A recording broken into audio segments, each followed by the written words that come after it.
પૂર્વ પ્રસંગમાં આપણું બ્રહ્મ પ્રકરણ સમાપન થયું. હવે 78થી લઈને 94 શ્લોક સુધી, એટલે કે 17 શ્લોક સુધી પરમત નિરાકરણ પ્રકરણ શરૂ થાય છે. તેમાં 78મી શ્લોકની ઉત્થાનિકામાં શ્રી મહાપ્રભુજી આજ્ઞા કરે છે, એવં સ્વમતમ સ્થાપયિત્વા પરમત નિરાકરણાય ભગવંતમ સગુણમ મન્યમાનાન ઉપહસતિ કેચિદત્ર. આ પ્રકારે એવં સ્વમતમ સ્થાપયિત્વા, સ્વમતનું સ્થાપન કર્યું. સ્વમત એટલે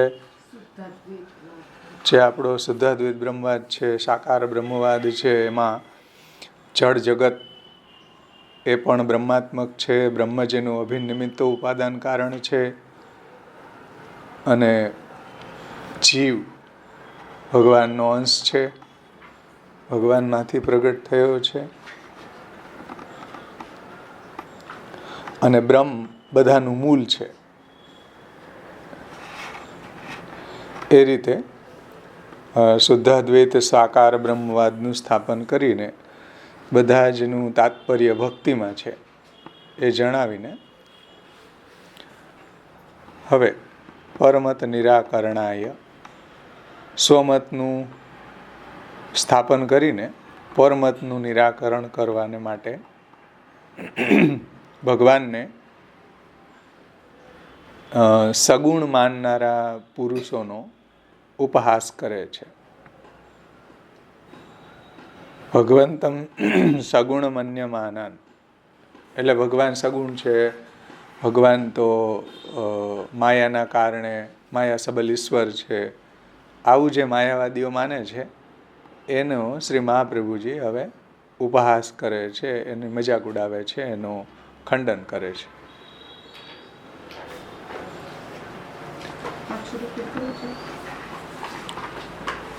એવં સ્વમતમ સ્થાપયિત્વા, પરમત નિરાકરણ એટલે અન્ય જે મતો છે, માયાવાદ આદિ મતો છે, એનું નિરાકરણ શ્રી મહાપ્રભુજી કરે છે. કેચિદ અત્ર વિમલ પ્રજ્ઞા શ્રોતાર્થ બાધનમ કૃત્વા જગત્કારણતામ દૂષયંતી પરેહરો. આપણે એનો અન્વય પણ જોતા જાય. અતિ વિમલ પ્રજ્ઞા, અતિ વિમલ પ્રજ્ઞા એટલે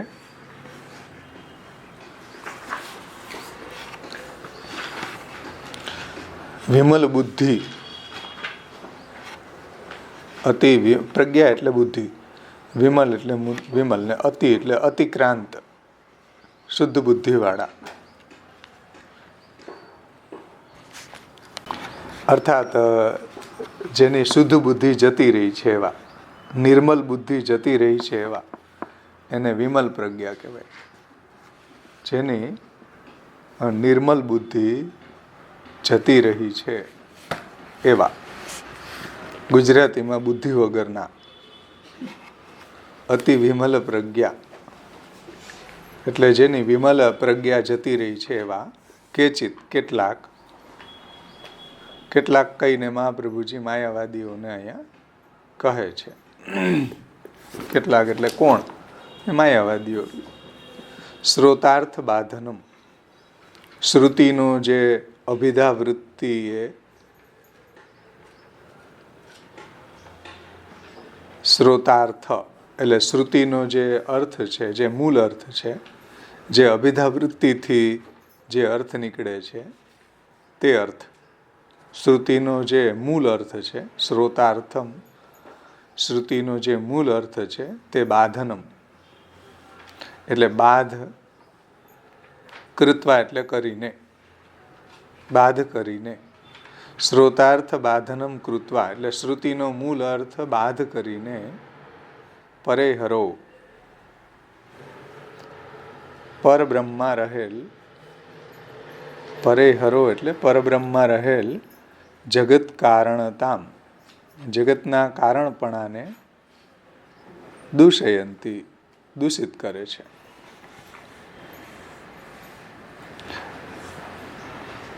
ભાવાર્થ એવો થશે કે જેની વિમલ પ્રજ્ઞા જતી રહી છે, નિર્મલ બુદ્ધિ જેની જતી રહી છે, એવા કેટલાક માયાવાદીઓ વગેરે શ્રુતિનો મૂળ અર્થ જે અભિધાવૃત્તિથી જે અર્થ નીકળે છે એ મૂળ અર્થ હોય એનો બાદ કરીને પરબ્રહ્મ શ્રી હરિની જગત કારણતાને દૂષિત કરે છે.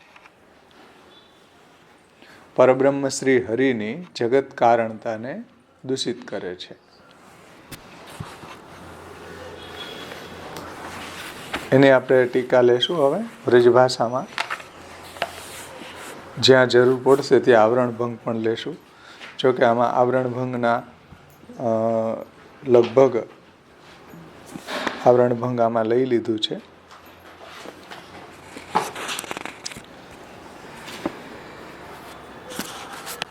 પરબ્રહ્મ શ્રી હરિની જગત કારણતાને દૂષિત કરે છે. પરબ્રહ્મ શ્રી હરિ જ આ જગતનું કારણ છે, એને એ લોકો દૂષિત કરે છે માયાવાદીઓ, શ્રુતિના અર્થનો બાદ કરીને. શ્રુતિએ જે રીતના પરબ્રહ્મ શ્રી હરિની જગત કારણતા બતાવી છે એને આવા માયાવાદાદી મતવાળા છે એને શ્રુતિના અર્થનું બાધન કરે છે. કેમ કે શ્રુતિ તો પરબ્રહ્મ શ્રી હરિની જગત કારણતાને બતાવે છે, એટલે અતિ વિમલ પ્રજ્ઞા એટલે મંદ બુદ્ધિવાળા છે. ચલો આગળ હવે એને બ્રજભાષા ટીકામાં 126 પેજ ઉપરથી શરૂ થાય છે. આમાં પરમત નિરાકરણ પ્રકરણ. ભગવાન તો સર્વાત્મા રૂપ है, तासो गुण रूप भी आप ही है. મળ્યું ને બધાને બ્રજભાષામાં? भगवान तो सर्वात्मा रूप है, तासो गुण रूप भी आप ही है, सबके नियंता है, मूल करता है, तासो सगुण नहीं है. જે આપણે 77મા શ્લોકની અંદર જોયું હતું કે સ એવ હિ જગત કરતા તથાપી સગુણો નહીં. એટલે ભગવાન સર્વાત્મા છે, ગુણરૂપ પણ આપ જ છે, બધા ગુણોના નિયંતા છે, મૂલ કરતા છે, તાસો સગુણ નહીં હે. ભગવાન યદિ સગુણ હોવે તો ગુણાધીન હોય વેસો स्वतंत्र करतापनो जो श्रुति पुराण में लिख्यो है तासो विरोध आवेगो. એટલે ભગવાન છે એ સ્વતંત્ર કરતા છે, ગુણાધીન થઈને કોઈ સ્વતંત્ર કરતા નથી. આ જો કે પૂર્વ પ્રસંગનો અહીંયા મેસેજ સમજાવ્યો છે. હવે શ્લોક શરૂ થાય છે, 78મો શ્લોક. પરબ્રહ્મની સ્વતંત્ર કરતાપણું શ્રુતિ પુરાણની અંદર કહેલું છે. હા, કિતનેક અતિ વિમલ બુદ્ધિ વારે. કિતનેક હવે આવે ને, કેચિદ અત્ર વિમલ પ્રજ્ઞા શ્રોતાર્થ બાધનમ કૃત્વા જગત કારણતામ દૂષયંતી પરે હરોહ. તો કિતનેક અતિ વિમલ બુદ્ધિ વારે अर्थात निर्मल बुद्धि जिनको उल्लंघन कर गई है ऐसे पुरुष. એટલે શુદ્ધ બુદ્ધિ જેની જતી રહી છે એવા. निर्मल बुद्धि जिनको उल्लंघन कर गई है ऐसे पुरुष पहले ब्रह्म को जगत को कारण मान करी के कारणता को खंडन करे. એટલે પ્રથમ તો એ બ્રહ્મને જગતનું કારણ માને છે. બ્રહ્મ કો જગત કો કારણ માન કરી કે અથવા કારણ માની કે कारणता को खंडन करे है. शुद्ध ब्रह्म ही जगत को करता है, ये जो श्रुतिन को मुख्य अर्थ है वाकु वो नहीं माने. માયાવાદીઓ શું માને છે કે માયાને અધીન થયેલું જે બ્રહ્મ છે, જે માયા સબલ ઈશ્વર છે એ આ જગતનો કરતા છે. શુદ્ધ બ્રહ્મ જગતનો કરતા નથી. અને આપણો જે વૈદિક મત છે, વેદ, ગીતા, બ્રહ્મસૂત્ર, ભાગવતનો મત છે, એમાં તો એમ કહ્યું છે કે ભાઈ શુદ્ધ બ્રહ્મ, પરબ્રહ્મ જગતનો કરતા છે. માયાવાદીઓ એમ માને છે કે જે ઈશ્વર છે, જે માયાને અધીન જે ઈશ્વર છે, એને આ જગતને બનાવ્યું. બ્રહ્મ કો જગત કો કારણ માન કરી કે કારણતા કો ખંડન કરે.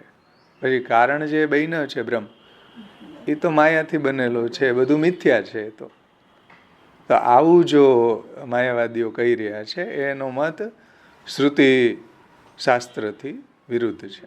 શુદ્ધ બ્રહ્મ ही જગત કો કરતા है. આ વૈદિક મત છે. આ ભગવદ્ ગીતા બ્રહ્મસૂત્રનો મત છે કે શુદ્ધ બ્રહ્મ જ જગતનો કરતા છે. માયાવાદીઓ એમ માને કે ભાઈ શુદ્ધ બ્રહ્મ છે, એની અંદર તો આવું કોઈ કર્તૃત્વ જ નથી.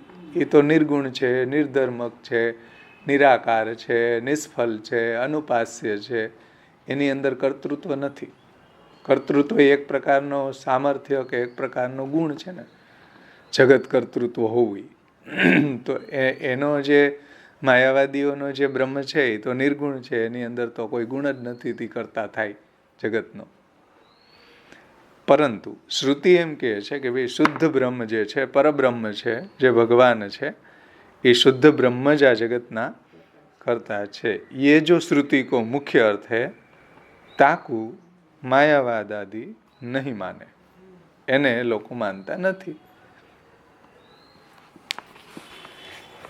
સમજમાં આવી? હવે આગળ વધારે છે એની ચર્ચાને. કઈ રીતના માયાવાદીઓ આ જગતનો કરતા જે છે એ માયા સબલ ઈશ્વર છે, મિથ્યા છે વગેરે, એનું ખંડન શ્રી મહાપ્રભુજી કરે છે. तहाँ छांदोग्य उपनिषद में कहा है कि सदैव सौम्य इदम अग्र आसित. छांदोग्य उपनिषद 6:2:1. यह श्रुति में जगत की उत्पत्ति के पहले अप्रकट स्वरूप केवल सद्रूप एक परब्रह्म को ही वर्णन करी के शुद्ध ब्रह्म सो ही तेज आदि पदार्थन की उत्पत्ति कही है. तासो शुद्ध ब्रह्म ही जगत को बीज है, ये सिद्ध होवे हैं. आ बात छांदोग्य उपनिषदनी अंदर कही है. ध्यानथी समझो ने. आ सदैव सौम्य इदम अग्र आसित એટલે હે સૌમ્ય, જગત પહેલા સદ હતું. એટલે કેવલ અવ્યાકૃત સદ હતું. અર્થાત એ જગત છે એ નામ રૂપથી પ્રગટ દેખાય છે. એ જગત આવિર્ભાવ પહેલા એ સત હતું. સદ હતું એટલે અવ્યાકૃત હતું. કેવલ એ સદાત્મક હતું, બ્રહ્માત્મક હતું. એમ બ્રહ્મની અંદર લીન હતું. અને બ્રહ્મ જ્યારે આ જળ જીવ અંતર્યામી રૂપે પ્રગટ થાય છે ત્યારે એ વ્યાકૃત કહેવાય છે. એની પહેલા એ અવ્યાકૃત હતું, તિરોહિત હતું. બ્રહ્મની અંદર આ જગત છે એ તિરોહિત હતું. પછી જ્યારે બ્રહ્મને એવી ઈચ્છા થઈ કે મારે જગતને પ્રગટ કરવું, એકોહમ બહુશ્યામ પ્રજાએ, ત્યારે આ બધું જ જળ જીવ અંતર્યામી રૂપે બ્રહ્મ જ બધા રૂપે પ્રગટ થાય છે. ત્યારે એને વ્યાકૃત કહેવાય છે. સમજમાં આવ્યું ને? સદૈવ સૌમ્ય ઇદમ અગ્ર આસિત. આત્મા વા ઇદમ અગ્ર આસિત. આ બધું આવરણ ભંગમાં સમજાયું છે, પણ અહીંયા આપણે બ્રજ ભાષાને જેટલું લીધું છે એટલું આપણે લઈ લઈએ. છાંદોગ્ય ઉપનિષદમાં એમ કહ્યું છે કે સદૈવ સૌમ્ય ઇદમ અગ્ર આસિત. એટલે હે સૌમ્ય, આ જગત પહેલા સદ હતું. સદ હતું એટલે અવ્યાકૃત હતું, એટલે બ્રહ્મની અંદર એ તિરોહિત હતું. જે જગત નામ અને રૂપથી જે પ્રગટ દેખાય છે એ જગત છે એ આવિર્ભાવ પહેલા એ સદ હતું. એટલે કીધું ને સદૈવ સૌમ્ય ઇદમ અગ્ર આસિત. સદ એવ સૌમ્ય, હે સૌમ્ય, આ જગત પહેલા સદ હતું, અવ્યાકૃત હતું. એટલે કેવલ સદાત્મક હતું, બ્રહ્માત્મક હતું, એમ બ્રહ્મની અંદર લીન હતું, એમ સમજી લો.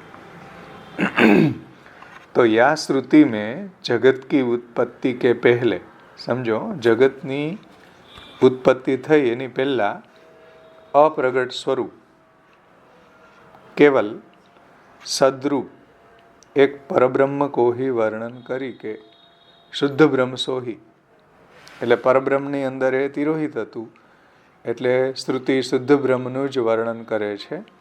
અને શુદ્ધ બ્રહ્મથી જ આ તેજ આદિ પદાર્થન કી ઉત્પત્તિ ભઈ. તેજ, પૃથ્વી, જલ, તેજ, વાયુ, આકાશ એ બધા મહાભૂત વગેરે બ્રહ્મમાંથી પ્રગટ થયા.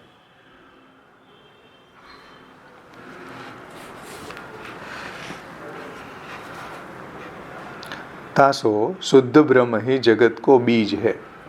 એટલે માયા સબલ ઈશ્વર છે એ જગતનું બીજ નથી, પરંતુ શુદ્ધ બ્રહ્મ જે છે, પરબ્રહ્મ છે, જે ભગવાન છે, જે ઈશ્વર છે, જે પરમાત્મા છે, એ જ આ શુદ્ધ બ્રહ્મ જ આ જગતનું બીજ છે. એ સિદ્ધ હોવે હે. સમજમાં આવ્યું ને? કેમ કે આ જગત પ્રગટ થયું એની પહેલા બ્રહ્મની અંદર જે તિરોહિત હતું, અવ્યાકૃત હતું, અને એમાંથી જ આ પ્રગટ થયું. સમજાણું ને? માયાવાદીઓ એમ માને છે કે ભાઈ માયા સબલ ઈશ્વર છે આ જગતને પ્રગટ કરે છે, એ મિથ્યા છે. આપણો મહાપ્રભુજી વૈદિક મત શું કહે છે કે ભાઈ મિથ્યા નથી, પરબ્રહ્મમાંથી જ પ્રગટ થયું, એનું મૂળ કારણ બ્રહ્મ જ છે, માયા સબલ ઈશ્વર નહીં. બ્રહ્મની અંદર તિરોહિત હતું, પછી બ્રહ્મની અંદરથી પ્રગટ થયું. તાસો શુદ્ધ બ્રહ્મ ही જગત કો બીજ है.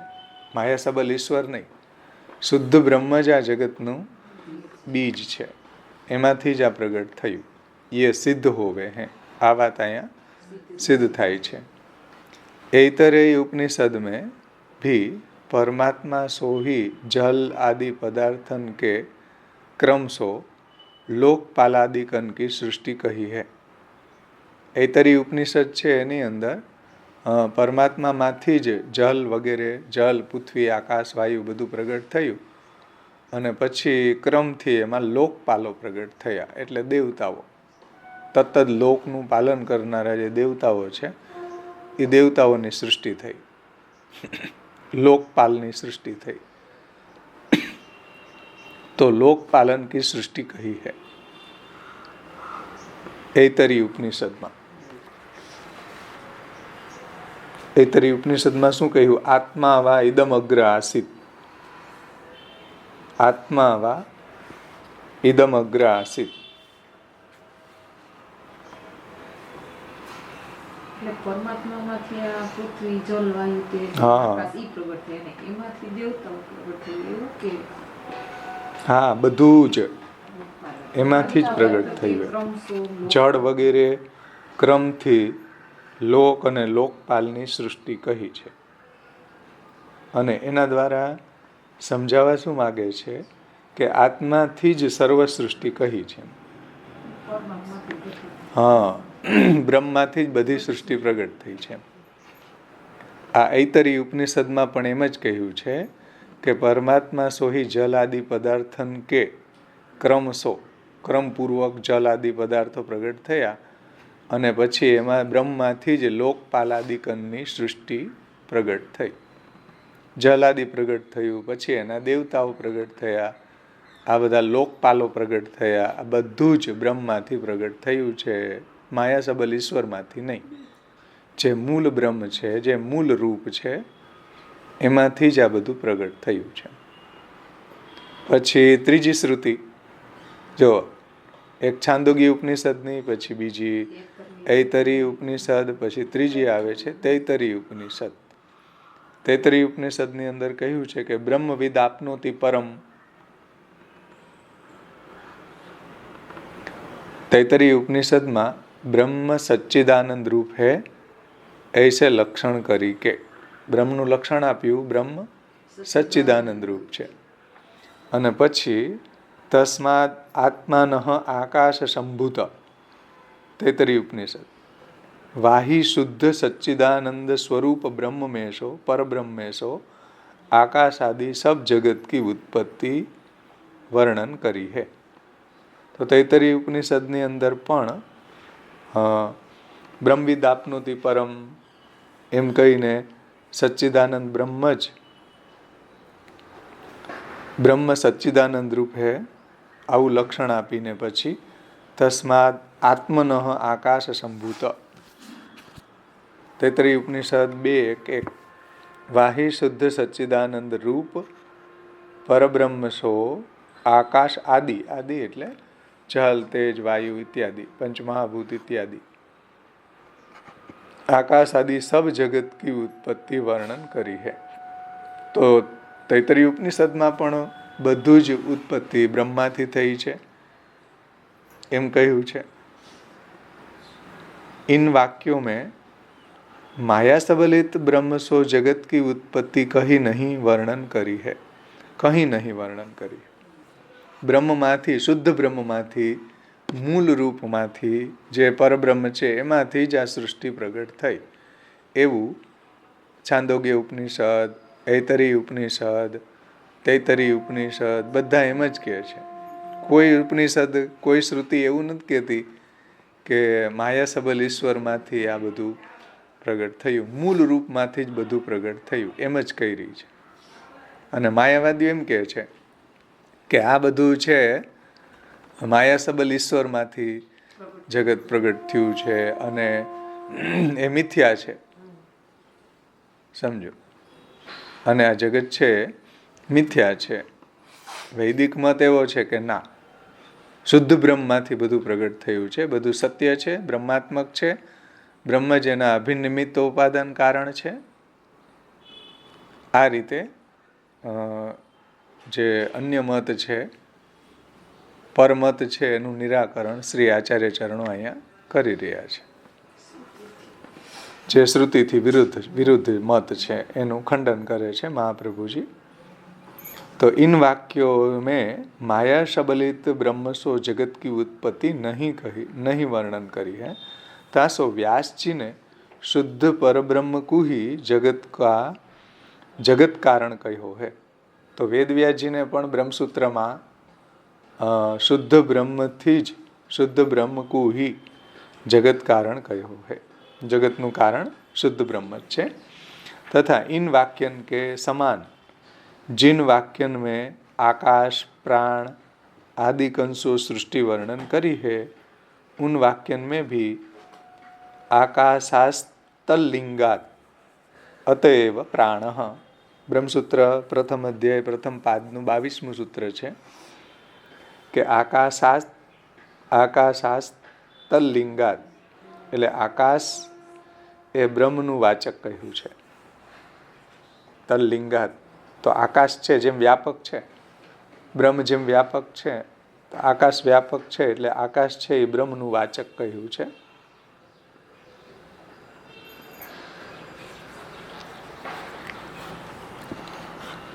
આકાશાસ્તલ્લિંગાત અતેવ પ્રાણ બ્રહ્મસૂત્રમાં કહ્યું છે। ઇત્યાદિ સૂત્રન કરી કે आकाश प्राण आदि शब्दन को ब्रह्म के वाचक कही के शुद्ध ब्रह्म ही जगत को कारण है, ये सिद्धांत बतायो है।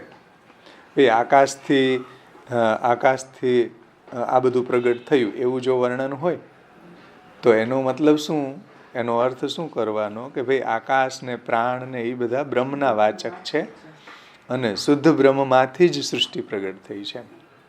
કોઈ એમ કહે કે જુઓ આકાશમાંથી થઈ એવું વર્ણન આવે છે, પ્રાણમાંથી થઈ એવું વર્ણન આવે છે, તો એનો જવાબ છે કે ભાઈ આકાશ ને પ્રાણ છે એ બ્રહ્મના જ વાચક છે, બ્રહ્મ રૂપ જ છે, બ્રહ્મને સમજાવ્યા છે આકાશ રૂપે પ્રાણ રૂપે, એટલે બ્રહ્મના જ વાચક છે।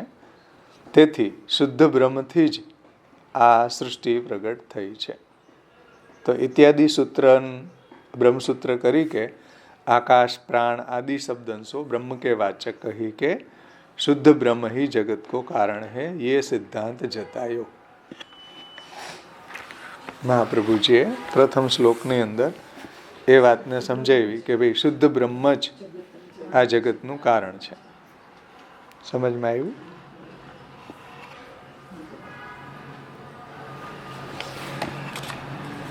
અને માયાવાદીઓ જે રીતના માયા સબલ ઈશ્વરને આ જગતનું કારણ કહે છે એ ખોટી વાત છે. મહાપ્રભુજી એનું ખંડન કરે છે.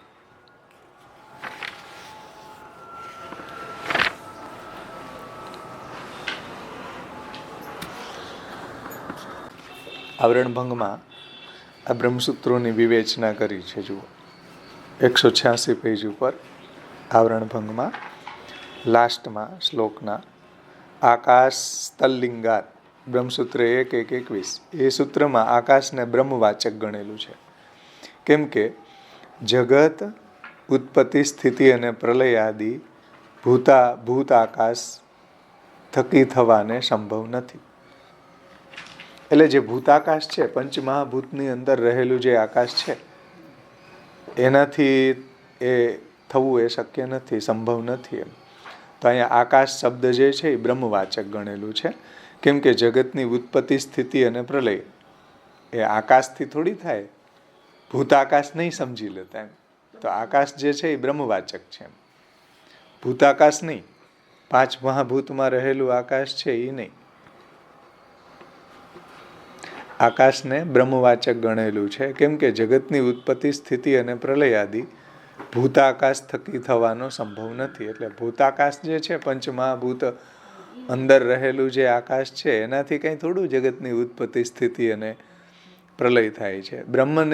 બ્રહ્મથી આ જગતની ઉત્પત્તિ સ્થિતિ અને પ્રલય થાય છે. એટલે આકાશ જે છે એ અહીંયા ભૂતાકાશ નહીં લઈને બ્રહ્મવાચક લેવું જોઈએ.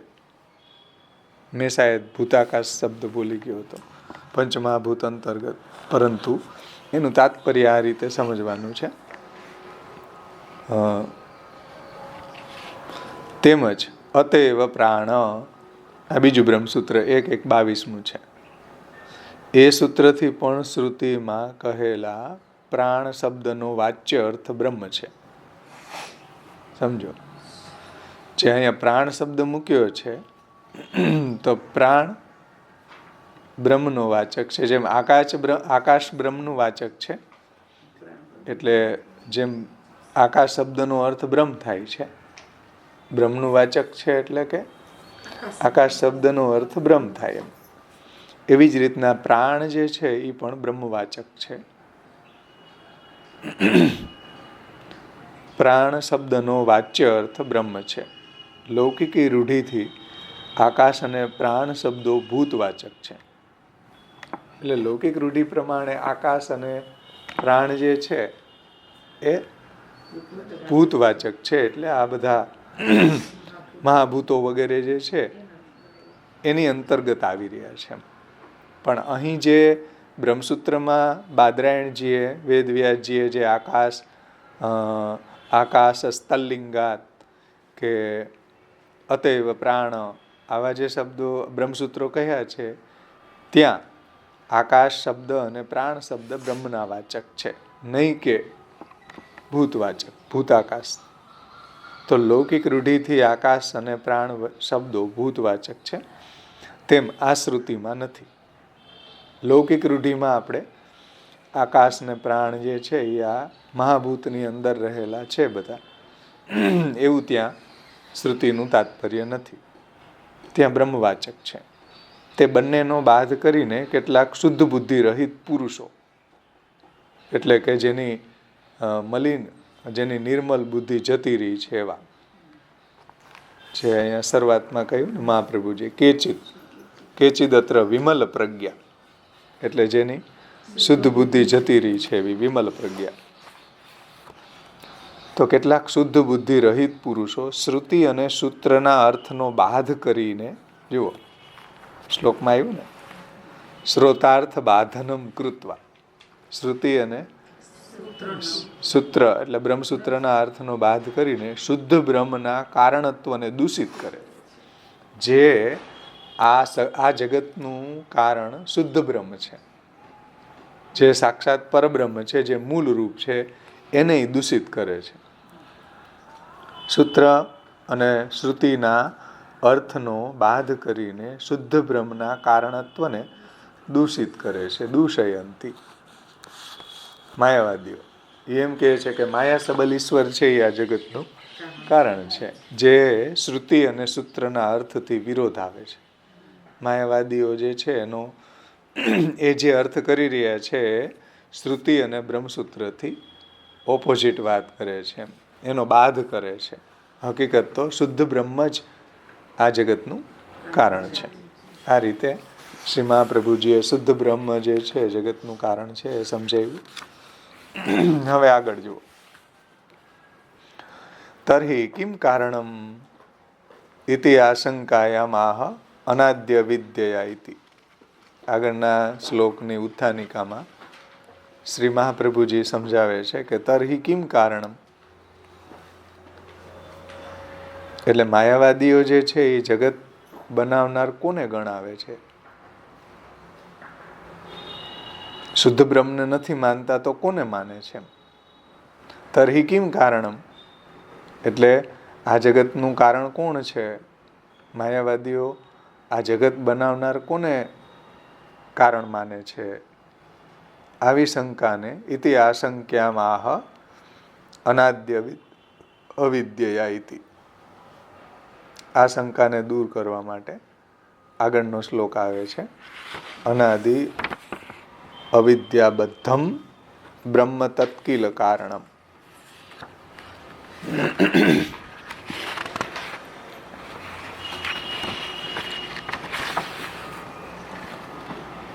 આખો શ્લોક, અડધો શ્લોક અહીંયા આપ્યો છે, આગળ અડધો પાછો આપ્યો છે 79મો.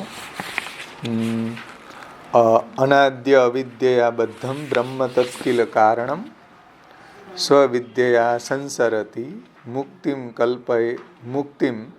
કલ્પિત વાક્યતઃ. આ 79મો શ્લોક છે. એનું આપણે અન્વય જોઈ લઈએ પહેલા.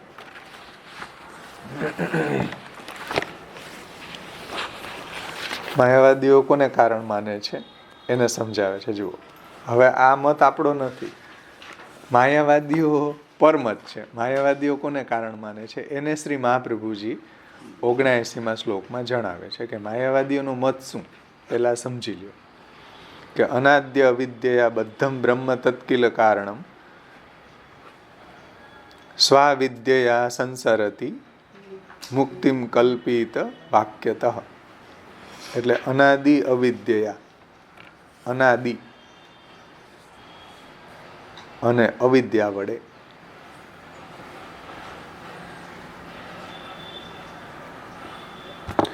અનાદિ અને અવિદ્યા વડે, કેમ કે માયાવાદીઓ છે એ અવિદ્યાને અનાદિ માને છે. આપણે અનાદિ નથી માનતા.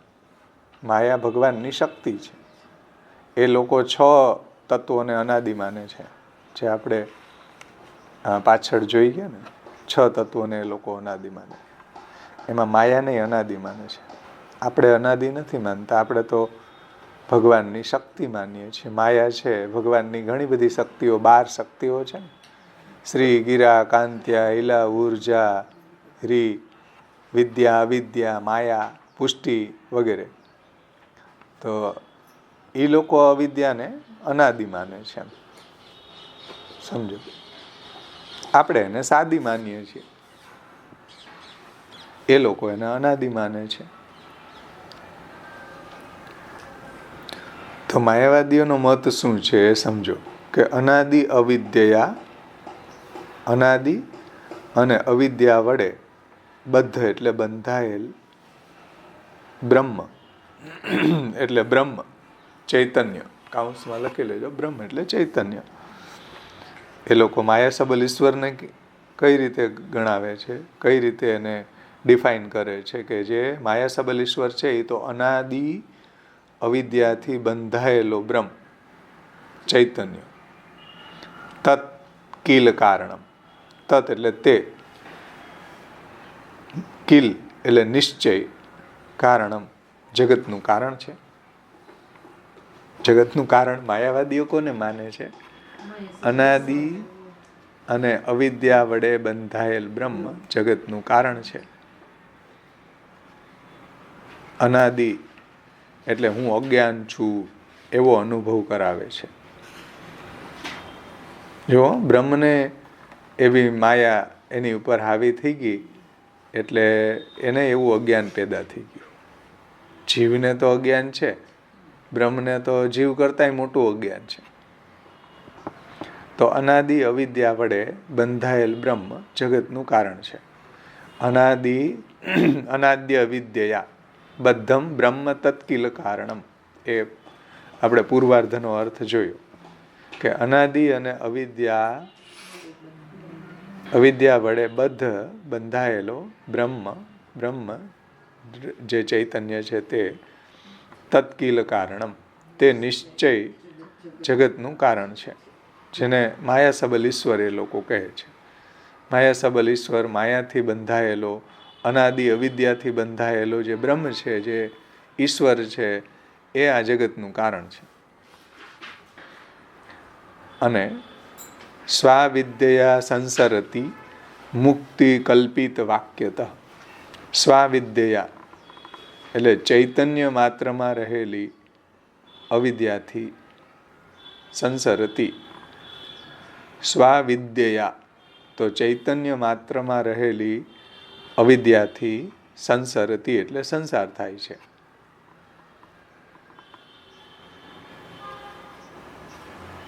જુઓ, માયાવાદીઓના મતમાં સંસાર અને મુક્તિ શું?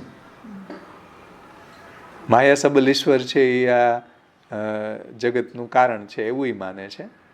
અને સ્વવિદ્યા એટલે જે ચૈતન્ય માત્રમાં રહેલી અવિદ્યાથી સંસરતી એટલે સંસાર થાય છે. ચૈતન્ય માત્રમાં આ બધા જીવો છે એની અંદર રહેલી જે અવિદ્યા છે એનાથી એને સંસાર થાય છે. તો પછી ભાઈ બધાની મુક્તિ શું? તો કહે છે કે કલ્પિત વાક્યતઃ મુક્તિ. કલ્પિત એટલે મિથ્યા. મિથ્યા ગુરુના વાક્યથી મુક્તિ એટલે મોક્ષ થાય છે. એનો મોક્ષ. કલ્પિત વાક્યતઃ એટલે કલ્પિત એટલે મિથ્યા. ગુરુના વાક્યથી મુક્તિ એટલે મુક્તિ થાય છે.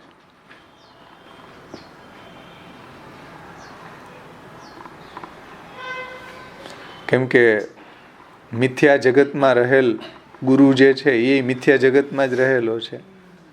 અને એના વાક્ય જે છે કે બોલ બેટા અહમ બ્રહ્માસ્મિ. તો ઓલો શિષ્ય બોલે કે અહમ બ્રહ્માસ્મિ, જાઓ મુક્ત થઈ ગયા. એમ કઈ મુક્ત થવાય? માયાવાદીઓ એને મુક્તિ માને છે.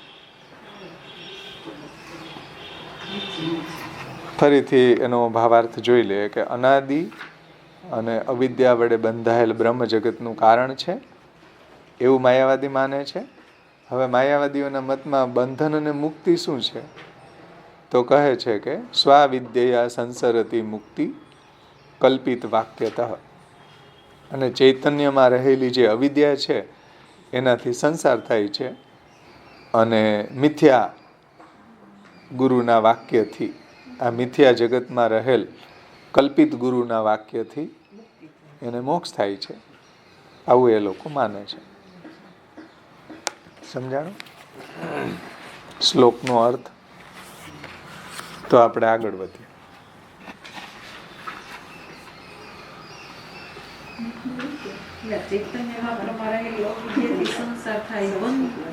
જીવમાં હે આવી રીતના કોઈ દી મુક્તિ થાય? આપણે ત્યાં મુક્તિનો પ્રકાર આગળ પાછળ જોયો હતો ને. પંચ પર્વેતિ વિદ્યેયમ જયા વિદ્વાન હરિમ વિષેદ. વૈરાગ્ય, સાંખ્ય, યોગ, તપ, ભક્તિ, આ બધી પંચ પર્વા વિદ્યાની પ્રાપ્તિ થાય. તો પાંચ પર્વા વિદ્યા દૂર થાય તો એ મુક્ત થાય. નહીતર થોડી આમ કે એનો પ્રાકૃત ગુરુ એને એમ કે બોલ બેટા તત્વમસી, બોલ બેટા અહમ બ્રહ્માસ્મિ એટલે જાઓ મુક્ત બધા. એમ મુક્તિ ન થાય. એટલે માયાવાદીઓનો મત આવો છે એમ ભાઈ. એ લોકો જગતનું કારણ કોને માને છે? તો કે માયા સબલ ઈશ્વર. પછી એના મતમાં બંધન અને મુક્તિ શું છે?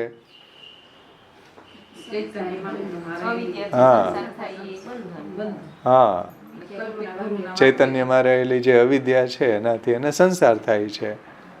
અને સ્વવિદ્યા સંસરતી મુક્તિ કલ્પિત વાક્યતા. અને મુક્તિ છે એ લોકો એના આ મિથ્યા જગતમાં રહેલા એના કલ્પિત ગુરુના વાક્યથી મુક્તિ થાય છે. કલ્પિત એટલે મિથ્યા, અલિક એટલે મિથ્યા. તો ગુરુના વાક્યથી મુક્તિ માને છે એ લોકો.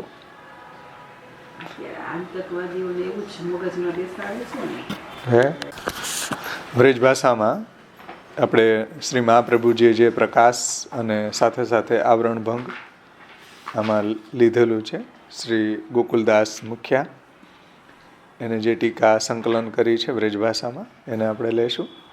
માયાવાદી શ્રુતિ સૂત્રન કે મુખ્ય અર્થ કો નહીં માને. માયાવાદીઓ જે છે એ આ શ્રુતિ એટલે વેદ ઉપનિષદ અને સૂત્ર એટલે બ્રહ્મસૂત્ર એનો જે મુખ્ય અર્થ છે, જે અભિધાર્થ છે, એને એ લોકો માનતા નથી.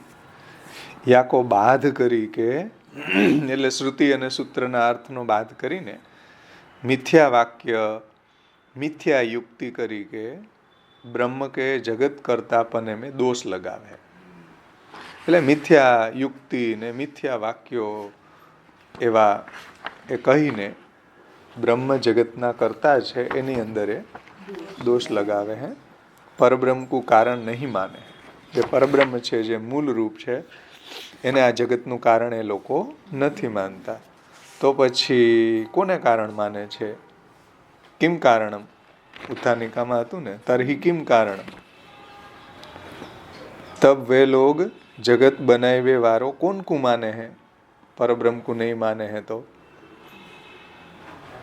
तब वे लोग जगत बनावे वारो कौन को माने हैं? या शंका को दूरी करीवे के अर्थ मायावादी मत को वर्णन करे है. આપણો મત નથી. શ્રી મહાપ્રભુજી માયાવાદી મતને કહે છે કે ભાઈ કોને એ લોકો બ્રહ્મ, કોને એ લોકો જગતનું કારણ માને છે? તો માયાવાદીઓનો મત સમજાવે છે કે અનાદિ, જો અવિદ્યા, જો અવિદ્યા અનાદિ નથી હો, વેદ અનાદિ નથી કહેતો. વેદ તો ક્યાંય આ માયાનું અવિદ્યાનું વર્ણન જ નથી કરતો. બધું બ્રહ્મમાંથી જ પ્રગટ થાય. વેદની અંદર ક્યાંય અવિદ્યા નથી. સમજાણું ને? શંકરાચાર્ય એમ કહે છે કે અવિદ્યા છે એ અનાદિ છે. આપણે એને અનાદિ નથી માનતા. આપણે એને બ્રહ્મની શક્તિ માનીએ છીએ. ભગવાનની એક શક્તિ છે, માયા છે. તો અનાદિ અવિદ્યા અર્થાત જાકો આદિ નહીં હે. જો જાકો આદિ કોઈ નહીં હે એટલે અનાદિ. સમજાણું? એટલે કોઈ એને ઉત્પન્ન નથી કરી એવી અનાદિ છે. આપણે ત્યાં ભગવાને એને પ્રગટ કરી છે, ભગવાનની શક્તિ છે, એમ આપણે ત્યાં સિદ્ધાંત છે વેદનો, સૂત્રનો, બ્રહ્મસૂત્રનો. તો અનાદિ જો વિદ્યા અર્થાત જાકો આદિ નહીં હે, ऐसे ભાવરૂપ અજ્ઞાન કરી કે, એટલે કે અવિદ્યાથી, અવિદ્યારૂપી અજ્ઞાનથી બંધ્યો ભયો જો સાકાર ચૈતન્ય, એટલે જેને આપણે ઈશ્વર કહીએ, એ સાકાર ચૈતન્ય, માયા સબલ ઈશ્વર, સાકાર જેને આપણે ત્યાં સાકાર જે ભગવાન છે, બધા આપણા 24 અવતારો છે, શ્રી રામ છે, શ્રી કૃષ્ણ છે, એને એ લોકો એમ માને કે આ માયા સબલ ઈશ્વર છે, સાકાર ચૈતન્ય છે, મિથ્યા છે. તો અજ્ઞાન કરી કે બંધ્યો ભયો જો સાકાર ચૈતન્ય वो या जगत को कारण है. આ જગતનું કારણ માયાવાદીઓ કોને માને છે? માયા સબલ ઈશ્વરને, સાકાર ચૈતન્ય. જૈસો કાર્ય હોવે હે કારણ ભી વાહી કે અનુકૂળ વૈસો ही હોવે હે. જુઓ, કાર્ય એટલે જગત. જેવું જગત હોય એવું એનું કારણ હોય, જેવું કાર્ય હોય એવું એ કારણ હોય એનું. તો કાર્ય કેવું છે? તો કે કાર્ય જે છે એ તો જડ રૂપ છે. जैसो कार्य होवे है कारण भी वाही के अनुकूल वैसो ही होवे है. तो कार्य जगत जड़ रूप है तथा हेय है, એટલે જડ છે, પછી હેય છે, તુચ્છ છે, પછી કાર્ય ઉત્પત્તિ અંતવારો है. કાર્ય ને કાર્ય લખ્યું છે ને શું લખ્યું? હા જો ને મિસપ્રિન્ટ છે. કદર્ય નહીં, કાર્ય. કદરીએ નહીં હો ભાઈ, એ સુધારી લેજો. ત્યાં કાર્ય ઉત્પત્તિ અંતવાળો છે, ઉત્પત્તિ નાશવાળું છે. આ જગત દેખાય છે એ લોકોને એવું. કાર્ય ઉત્પત્તિ અંતવાળો છે તો પછી કારણ એવું જ હોય ને. બ્રહ્મ એવો જ હોવો જોઈએ તો ઉત્પત્તિ નાશવાળો. तासो कारण भी वैसो ही जड़ है तुच्छ છે એટલે હલકું, પછી હે ત્યાજ્ય ધિક્કારવા યોગ્ય होने से જુઓ तासो कारण भी वैसो ही जड़ है तुच्छ निष्ठ होना चाहिए, ये उनकी मिथ्या युक्ति है. આ માયાવાદીઓની મિથ્યા યુક્તિ છે કે ભાઈ જે યુક્તિ કેવી, જો જેવું કાર્ય હોય એવું કારણ હોય ને.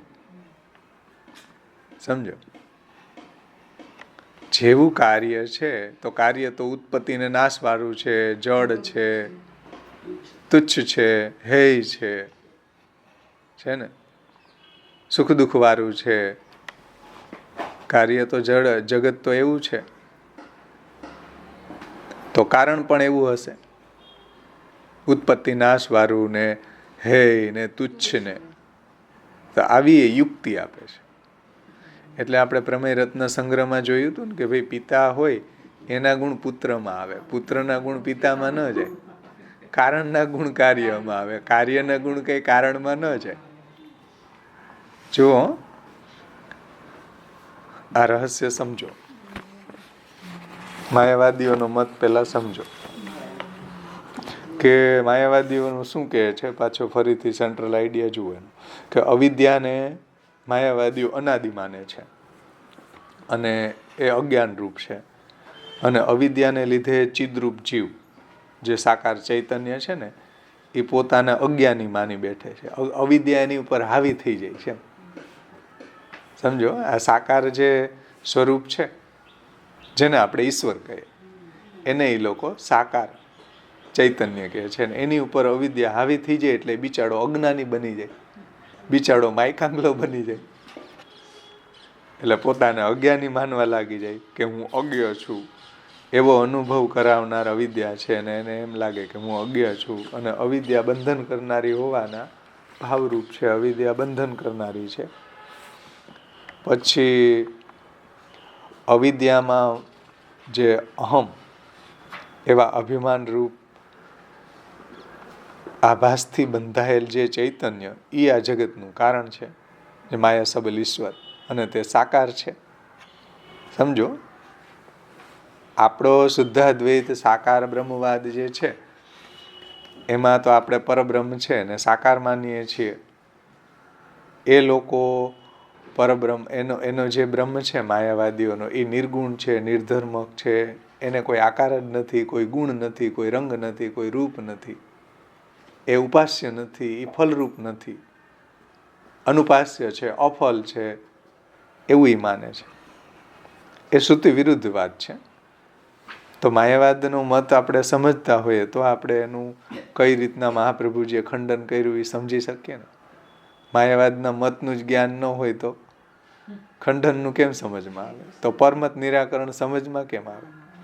તેથી મહાપ્રભુજી અહીંયા માયાવાદનું વર્ણન કરે છે કે ભાઈ એ લોકો કેવી કેવી યુક્તિઓ આપે છે. એ ધ્યાનથી સમજો કે અવિદ્યાથી બંધાયેલો જે આ સાકાર ઈશ્વર છે, માયા સબલ ઈશ્વર છે, એ અવિદ્યાથી બંધાયેલો છે. જુઓ, અવિદ્યા એની ઉપર એવી બધી, કારણ કે અવિદ્યા અનાદિ છે અને આની ઉપર એવી હાવી થઈ ગઈ માયા સબલ ઈશ્વર ઉપર. તો અવિદ્યા અને માયા એક જ અર્થમાં છે. કેટલાક શુદ્ધ સત્વ પ્રધાન માયા અને મલિન સત્વ પ્રધાન અવિદ્યા એવું કહે છે, પરંતુ બંને અજ્ઞાનરૂપ છે. માયાવાદીઓની યુક્તિ શું છે જુઓ, કે કાર્ય જેવું હોય એવું જ કારણ હોવું જોઈએ. સમજાણું? જેમ ઘડો છે તો ઘડો માટીનો છે તો એનું કારણ પણ માટી હોવી જોઈએ ને. જો યુક્તિ કેવી આપે છે કે કાર્ય જેવું હોય એવું જ કારણ હોય. તો આ જળ જગત છે એ તો તુચ્છ છે, હે છે, એટલે જે શબ્દ મૂક્યો ને તુચ્છનિષ્ઠ હે. તો જળ જગત છે એ તો તુચ્છ છે, જેનો અંત તુચ્છ છે એટલે ઉત્પત્તિ નાશ વાળું છે. હે છે એટલે તજવા યોગ્ય છે. હે એટલે તજવા યોગ્ય. તેનું કારણભૂત ઈશ્વર અવિદ્ય ઉપાધિ વાળા હોય, અને એનું કારણ કોણ છે તો કે અવિદ્યાથી ઘેરાયેલા અવિદ્યારૂપી ઉપાધિ વાળા જે માયા સબલ ઈશ્વર એ આ જગતનું કારણ છે. તો એનું કાર્ય જડાત્મક જગત પણ અજ્ઞાન રૂપ તુચ્છ છે અને હેય છે. કાર્ય જગત હેય છે તો કારણ પણ એવું જ હોય ને, તુચ્છ નિષ્ઠ હેય અને ઉત્પત્તિ નાશવાળું. કારણ કે કાર્ય જગત ઉત્પત્તિ નાશવાળું છે તો કારણ પણ એવું જ આ ઉત્પત્તિ નાશવાળું હોય. આ માયાવાદીઓનો મત છે. આ એની યુક્તિ છે જે વેદ વિરુદ્ધ છે. હવે શ્રી મહાપ્રભુજી એનું ખંડન કરે છે. જુઓ, વૈદિક સિદ્ધાંત શું છે? વેદ વ્યાસજી બ્રહ્મસૂત્ર અને ઉપનિષદમાં કઈ રીતે આ વાતને સમજાવે છે. તો શ્રી મહાપ્રભુજી વેદથી બ્રહ્મસૂત્રથી એનું ખંડન કરે છે. શ્રી આચાર્ય ચરણો જે બાદરાયણનો મત છે, જે વેદવ્યાસજીનો મત છે, એનાથી એનું ખંડન કરે છે કે ભાઈ વૈદિક મત આ છે, બ્રહ્મસૂત્ર આ રીતે સમજાવે છે. સિદ્ધાંત તો યે હે. સિદ્ધાંત તો યે હે. આ તો માયાવાદીઓનો મત સમજાવ્યો. હવે સિદ્ધાંત સમજાવે. જુઓ કે વેદવ્યાસજી મહારાજને, કેમ કે વેદવ્યાસજી છે એની વાત બધાય માને. વેદવ્યાસજી છે એવી સુપ્રીમ કોર્ટ છે કે એની વાત બધા આચાર્યો શિરોધાર્ય કરે. મહાપ્રભુજી પણ વ્યાસો અસ્માકમ ગુરુ, વ્યાસજી અમારા ગુરુ છે. તો વેદવ્યાસજી મહારાજને બ્રહ્મસૂત્ર में श्रुतिनको ही प्रमाण मानी है. ધ્યાનથી સમજો. વેદવ્યાસજીએ બાદરાયણજીએ બ્રહ્મસૂત્રમાં શ્રુતિને જ પ્રમાણ માને છે. શ્રુતિઓ જે છે, ઉપનિષદ છે, એને પ્રમાણ માને છે. કોઈ લૌકિક યુક્તિને પ્રમાણ માનતા નથી. ધ્યાનથી સમજો. બાદરાયણ વેદવ્યાસજી શ્રુતિને પ્રમાણ માને છે. તો શ્રુતિમાં જે રીતના વર્ણન આવે, શ્રુતિમાં જે રીતના જગતનું કારણનું વર્ણન કરેલું હોય એ જ રીતે સમજવું જોઈએ. તમે તમારું મનગઢંત કે તમે તમારી યુક્તિથી આવું સમજાવો એ વેદ વિરુદ્ધ વાત છે. તો શ્રુતિ કુ ही प्रमाण मानी है, लौकिक युक्ति को प्रमाण नहीं माने है. લૌકિક યુક્તિથી તમે આ દેખાય છે, ચાલો ટેબલ આવું દેખાય છે, તો આમાં ક્યાં બ્રહ્મ દેખાય છે, તો આ ટેબલ ક્યાં બ્રહ્માત્મક છે, આવી તમે તમારો બુદ્ધિનો વઘાર કરો કે આવી તમે લૌકિક તમારી યુક્તિને એમાં જોડો તો એ પ્રમાણરૂપ નથી. શ્રુતિ જે રીતના વર્ણન કરે એ રીતના જાગતિક પદાર્થોને સમજવા જોઈએ, જગતને સમજવું જોઈએ. તો લૌकिक युक्ति को प्रमाण वेद व्यास जी नहीं माने हैं. श्रुति में ब्रह्म को कारण बतायो है. શ્રુતિમાં બ્રહ્મ જ આ જગતનું કારણ છે એમ કહ્યું છે કે સત્યંચ અનૃતંચ સત્યમ અભવત. જો તૈતરી ઉપનિષદમાં એમ કહ્યું છે સત્યંચ અનૃતંચ સત્યમ અભવત. દ્વેવાવ બ્રહ્મણો રૂપ મૂર્તંચૈવ અમૂર્તંચૈવ મર્ત્યંચ અમૃતંચ सत्यंच अनृतंच सत्यम अभवत. तैतरी उपनिषद. या श्रुति में कार्य को भी ब्रह्मत्व कहो है. ધ્યાનથી સમજો. આ શ્રુતિની અંદર કાર્ય જગત જે છે એને પણ બ્રહ્માત્મક કહ્યું છે. અને સ આત્માનમ સ્વયં અકુરુત. ભગવાન પોતે જ આ જગત રૂપે બની ગયા છે. સ આત્માનમ સ્વયં અકુરુત. બૃહદારણ્યક उपनिषद. यहाँ श्रुति में भगवान ने अपने आत्मा को ही जगत रूप कियो है. એટલે ભગવાન પોતે જ આ જગત રૂપે બની ગયા, ये बात लिखी है. समझो. ત્યાર પછી બહુશ્યામ પ્રજાએય તૈતરી ઉપનિષદમાં કે ભગવાનને એવી ઈચ્છા થઈ કે હું એકમાંથી અનેક થાવ, તો પોતે જ એકમાંથી અનેક રૂપે પ્રગટ થયા. या श्रुति में भगवान ही बहुत रूप वारे होवे की इच्छा करते भये, ये बात लिखी है कि प्रभुने जेवी इच्छा थी कि હું એકમાંથી અનેક રૂપે પ્રગટ થાવ, હું એકમાંથી આ જગત રૂપે પ્રગટ થાવ, હું એકમાંથી આ બધા જીવ રૂપે પ્રગટ થાવ, હું એકમાંથી આ બધા અંતર્યામી રૂપે પ્રગટ થાવ. તો એવી ભગવાને જેવી ઈચ્છા કરી કે ભગવાન ही बहुत रूप वारे होए वे की इच्छा करते भये ये बात लिखी है. ઊંચ નીચ આદિ ભાવ જગત में दिखे है. આપણને જગતની અંદર જો ભાઈ ભગવાન જ બધા રૂપે બની ગયા હોય તો આવો ઊંચ નીચ ભાવ કેમ જગતમાં જોવા મળે છે કે કોઈ જડ છે, કોઈ ચેતન છે. નીચ ભાવ એટલે જડ પદાર્થો, ઊંચ ભાવ એટલે ચૈતન્ય પદાર્થો. तो ऊंच नीच भाव जगत में दिखे है तथापि ब्रह्म में काहू प्रकार को दोष नहीं है. परंतु ब्रह्मनी अंदर आवो कोई दोष, आवो कोई ऊंच नीच भाव ब्रह्मनी अंदर નથી. બ્રહ્મ તો સચ્ચિદાનંદ છે, શુદ્ધ છે, એની અંદર આવો કોઈ दोष नहीं है. ये बात છતાંય है.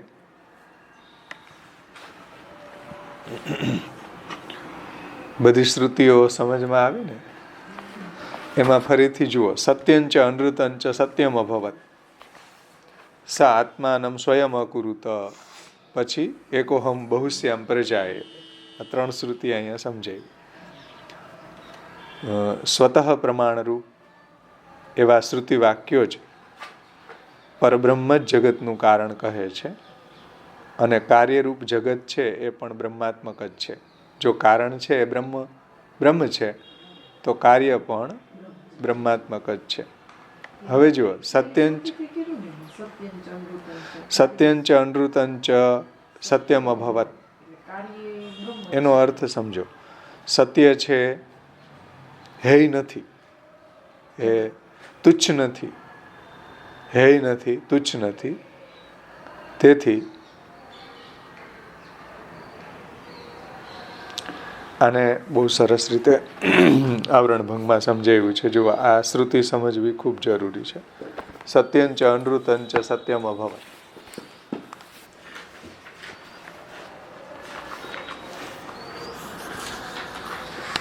આ શ્રુતિમાં પુરુષોત્તમજી આવરણ ભંગમાં સમજાવ્યું છે કે સત્યંચ અનૃતંચ સત્યમ અભવત. બ્રહ્મ કાર્યમાં પ્રવેશ કરીને સત્ય એટલે આત્મારૂપ અને અનૃત એટલે દેહેન્દ્રિયાદિ રૂપ. સત્ય એટલે જીવાત્મા રૂપ અને અનૃત એટલે દેહેન્દ્રિયાદિ રૂપ. કેમ કે દેહેન્દ્રિયાદિ જે છે એનો આવિર્ભાવ તિરોભાવ થાય છે ને. દેહ ને ઇન્દ્રિયો ને એ બધું જડ છે એટલે એને અનૃત કીધું છે. અનૃતનો અર્થ થાય અસત્ય. અસત્યનો અર્થ થાય અનૃતનો અર્થ મિથ્યાના સેન્સમાં નથી લેવાનો, પણ દેહેન્દ્રિયના અર્થમાં લેવાનું. અનૃતનો અર્થ અહીંયા દેહેન્દ્રિયના અર્થમાં લેવાનું અને સતનો અર્થ અહીંયા આત્મારૂપ એટલે જીવરૂપ. સમજાણ? એ જીવના અર્થમાં લેવાનું છે. જુઓ, બ્રહ્મ કાર્યમાં પ્રવેશ કરીને સત્યરૂપ એ બન્યા છે એટલે આત્મારૂપ પણ એ બન્યા છે અને અનૃત એટલે દેહેન્દ્રિયાદિ રૂપ પણ જ બન્યા છે. બંને સત્ય થાય છે. જો સત્યંચ અનૃતંચ સત્યમ અભવત. સમજાણું? સત્ય એટલે આત્મા, જીવાત્મા. અનૃત એટલે દેહેન્દ્રિયાદિ. અને પાછું સત્ય કીધું, સત્યંચ અનૃતંચ સત્યમ અભવત એટલે દેહેન્દ્રિયાદિ અને આત્મા બંને સત્ય છે એવું આ શ્રુતિનો અર્થ થાય. સમજાણું? સત્યંચ અનૃતંચ સત્યમ અભવત એટલે જીવાત્મા અને દેહ એ બંને સત્ય છે. આ જગતની અંદર રહેલા જીવો અને દેહેન્દ્રિયાદિ રૂપ એ બંને સત્ય છે. સમજાણું ને? સત્યંચ અનૃતંચ સત્યમ અભવત. અનૃત એટલે અહીંયા મિથ્યા છે એવો અર્થ ન લેવાનો, પણ દેહેન્દ્રિય લેવાના. અનૃતનો અર્થ દેહેન્દ્રિય અને સત્યંચનો અર્થ જીવ. તો જીવ અને દેહ બંને સત્ય છે. સત્યંચ અનૃતંચ સત્યમ અભવત એ રીતે અર્થ સમજવાનો છે. અહીંયા અનૃતનો અર્થ મિથ્યા છે, અનૃતનો અર્થ અસત્ય છે, મિથ્યા છે એવો નથી સમજવાનો. શ્રુતિ કઈ રીતના એને સમજાવે છે જુઓ. સમજાણું? સત્યંચ અનૃતંચ સત્યમ અભવત. પછીની શ્રુતિ શું છે? સ આત્માનમ સ્વયં અકુરુત. તે આત્મા પોતે જ ભગવાનને અપને આત્મા કુહી જગત રૂપ કયો, એટલે ભગવાન પોતે જ આ જગત રૂપે બની ગયા એમ. સ આત્માનમ સ્વયં અકુરુત. પછી ત્રીજું શ્રુતિ તૈતરી ઉપનિષદની બહુશ્યામ પ્રજાએ. બહુશ્યામ પ્રજાએ એટલે કે ભગવાન પોતે જ આ અનેક રૂપે પ્રગટ થયા. સમજાણું? બહુશ્યામ, બ્રહ્મે એવી ઈચ્છા કરી કે હું એકમાંથી અનેક રૂપ થાવ. તો આ બધી શ્રુતિઓ આપણે સમજ્યા. બીજી તો સહેલી છે કે આ સત્યંચ અનૃતંચ સત્યમ અભવત થોડીક સમજવી જરૂરી હતી, જે આપણે આવરણ ભંગમાંથી સમજ્યા.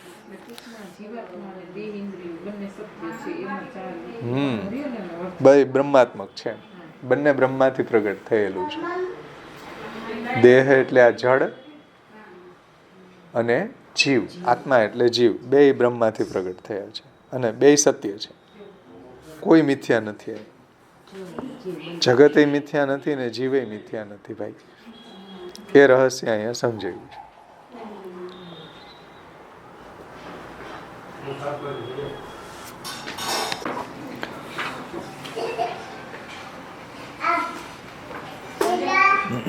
બ્રહ્મ જ આ જગત રૂપે પ્રગટ થયા છે, જીવ રૂપે પણ એ જ બન્યા છે, બંને સત્ય છે. હા, સ્વયં પ્રમાણ વેદ વાક્યંશો કાર્યરૂપ જગત કુ બ્રહ્મપનો સિદ્ધ કિયો. સ્વયં પ્રમાણ, જુઓ, વેદ જે છે એ સ્વયં પ્રમાણ છે, એને કોઈ બીજા પ્રમાણની જરૂર નથી. આપણે કોઈ વાક્ય બોલીએ તો એના માટે આપણે વેદમાંથી પ્રમાણ શોધી અને આપણે એને પ્રમાણિત કરવું જોઈએ. તો વેદ કોના આધારે પ્રમાણ છે? વેદ તો ભાઈ સ્વયં પ્રમાણ છે, સાક્ષાત ભગવાનની વાણી છે. વેદ અપૌરુષ છે, કોઈ સામાન્ય લોકોએ થોડા કહેલા છે. સ્વયં પ્રમાણ છે. જુઓ, વેદને પ્રમાણિત કરવા માટે બીજા પ્રમાણની જરૂર નથી. વેદ સ્વયં પ્રમાણ છે. વેદ વાક્યંશો કાર્યરૂપ જગતકુ, આ વેદ વાક્યોથી, આ બધા શ્રુતિથી કાર્યરૂપ જગતકુ બ્રહ્મપનો સિદ્ધ કિયો. કાર્યરૂપ જગત છે બ્રહ્માત્મક છે, બ્રહ્મમાંથી પ્રગટ થયું છે. બ્રહ્મ જેના અભિનિમિત્તો ઉપાદાન કારણ છે, આ વાત સિદ્ધ કરી. યાહી કારણ બ્રહ્મજ્ઞાની કુ જગત કો તુચ્છપનો અથવા કુત્સિતપનો નહીં દિખે હે. અને એટલા માટે જ આ જગત જે છે એ બ્રહ્મજ્ઞાનીને બ્રહ્માત્મક દેખાય છે. એની અંદર કોઈ એની તુચ્છપણું કે હેયપણું કે કુત્સિત એટલે ખરાબપણું એવું એને એમાં દેખાતું નથી, કુત્સિત નથી. એને તો બ્રહ્માત્મક દેખાય છે જ્ઞાનીને. તો સમજો, આ જગત છે એ તુચ્છ છે, હેય છે, ઉત્પત્તિ નાશવાળું છે, કુત્સિત છે, આવું દેખાય છે ને માયાવાદીઓને. પરંતુ જ્ઞાનીઓ જે છે એને તો જગત બ્રહ્માત્મક દેખાય છે. એને તો આવા તુચ્છપણું અને કુત્સિતપણું અને હેયપણું જગતમાં દેખાતું નથી. નિર્દોષ બ્રહ્મરૂપ હી દિખે હે. જેમ બ્રહ્મ છે નિર્દોષ છે, એમ જગત પણ એવું બ્રહ્માત્મક એને દેખાય છે. તો નિર્દોષ બ્રહ્મરૂપ હી દિખે જગત, એને એમાં કાંઈ આવા દોષ દેખાતા નથી. તુચ્છપણું ને હેયપણું ને કુત્સિતપણું ને એવા દોષ બ્રહ્મજ્ઞાનીને દેખાતા નથી. નિર્દોષ બ્રહ્મરૂપ હી जगत उसे दिखे हैं, परंतु जिनकी अविद्या दूर नहीं भई है उन मनुष्य को ही जगत में कुत्सितपनो आदि अनेक दोष दिखे हैं. પરંતુ જેની અવિદ્યા દૂર નથી થઈ એવા આપણા જેવા લોકો છે, એને આ જગત છે એ કુત્સિત એટલે ખરાબ, પછી તુચ્છ, હેય એટલે ત્યાજ્ય, હલકું એવું દેખાય છે. કુત્સિત એટલે ધૃણા વાળું, ધૃણા આપે એવું, ખરાબ. તો એવું શેને કારણે દેખાય છે? હા, અવિદ્યા જેને દૂર નથી થઈ એવા લોકોને જગતની અંદર આવું કુત્સિતપણું વગેરે અનેક દોષો દેખાય છે. પરંતુ જેની અવિદ્યા દૂર થઈ ગઈ છે, જે બ્રહ્મજ્ઞાની છે, એને તો નિર્દોષ બ્રહ્મરૂપ જ આ જગત દેખાય છે. જૈસે હવે એને સમજાવવા માટે એક દ્રષ્ટાંત આપે છે કે જે અવિદ્યાગ્રસ્ત જીવ છે એને કેમ જગત આવું કુત્સિત ને આવું ઉત્પત્તિ નાશવાળું ને આવું હેય ને આવું તુચ્છ કેમ દેખાય છે, તો એને સમજાવવા માટે એક દ્રષ્ટાંત આપે છે. जैसे श्वेत शंख पीलिया वारे मनुष्य को पीलो दिखे है, परंतु शंख तो सफेद ही है. જેમ કોઈને પીલિયો થઈ ગયો હોય, હા, કમળો જેને ગુજરાતીમાં કહીએ, એને થઈ ગયો હોય તો શ્વેત શંખ જે છે, સફેદ શંખ છે, એ પણ એને પીળો દેખાય છે. એમ જેને અવિદ્યા લાગી એને આ બ્રહ્માત્મક જગત પણ એને અવિદ્યા લાગેલો જે છે એને કુત્સિત દેખાય, એને ઉત્પત્તિ નાશવાળું દેખાય, એને તુચ્છ દેખાય, એને હેય દેખાય. तो जैसे श्वेत शंख पीलिया वारे मनुष्य को पीलो दिखे है, परंतु शंख तो सफेद ही है भाई. यही प्रकार जगत तो ब्रह्म रूप ही है. अज्ञानी लोगन को अविद्या करी के अनेक दोष वारो दिखे है. समझो, અજ્ઞાની લોકોને અવિદ્યાના કારણે અનેક દોષ વાળું આ જગત દેખાય છે. जैसे मनुष्य को अपने अंगन में कुत्सितपनो नहीं मालूम पड़े है, ऐसे ही ब्रह्म के साथ जगत को अभेद मानवे वारे ज्ञानी को जगत कुत्सित नहीं प्रतीत होवे हैं. जैसे पुरुष को अपने अंगन में कुत्सितपनो नहीं मालूम પડે. જે મનુષ્ય છે એને પોતાના અંગ ખરાબ છે એવું થોડું લાગે. ગમે એવું હોય તો એ વારંવાર અરીસામાં તો જોયા જ કરે, જોયા કરે કે નહીં? એને કઈ થોડું કુત્સિત લાગે, એને તો પોતે હીરો જ લાગે. जैसे पुरुष को अपने अंगन में कुत्सितपनो नहीं मालूम પડે. બીજાના મોઢામાંથી સવારમાં વાસ આવે, પણ આપણા મોઢામાંથી આપણને કોઈ દી વાસ આવે? આવે જ નહીં, કેમ કે આપણું મોઢું છે. આપને આપણું કઈ કુત્સિત ન દેખાય. તો એક દ્રષ્ટાંત આપ્યું છે કે ભાઈ જૈસે પુરુષ को अपने अंगन में कुत्सितपनो नहीं मालूम પડે છે ને. પોતાના છોકરામાં કઈ ન દેખાય, બીજાના છોકરા આવે તો કે ભામ આવી. પોતાના છોકરા આવે તો કે મારું બચોલ્યું, મારો પેટ, મારો રાજા. અને બીજા છોકરા રમવા આવે આજુબાજુ કે ભામ આવે. નાના તો કે બીજા બધા રમવા આવે તો કે જો ભામ આવી. પોતાના છોકરાની અંદર તો એવું ન, પોતાના છોકરામાં એવું થાય કોઈ દી? હા, એવું કે આ તમારા છોકરા આવો બહુ હેરાન કરે, જો તો છોકરા આવા જ હોય.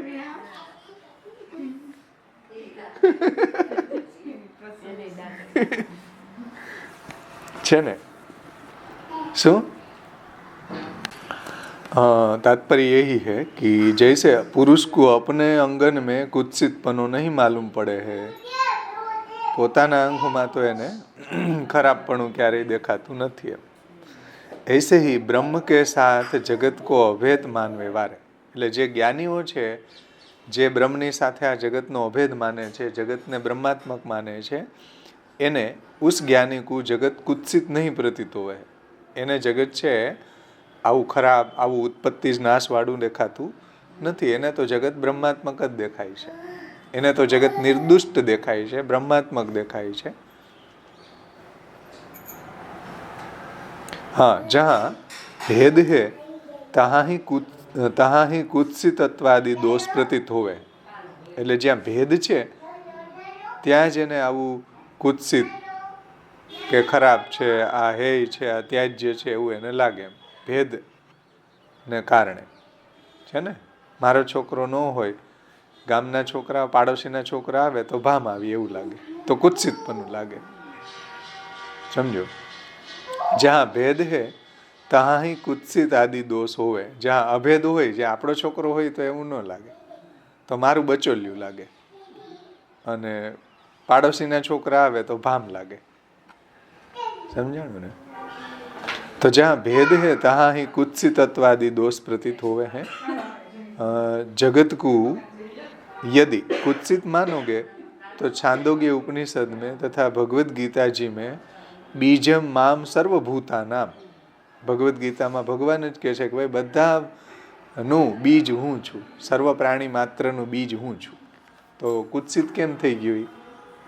બધા પ્રાણી માત્રનું બીજ તો ભગવાન છે, તો ભગવદ રૂપ છે બધું.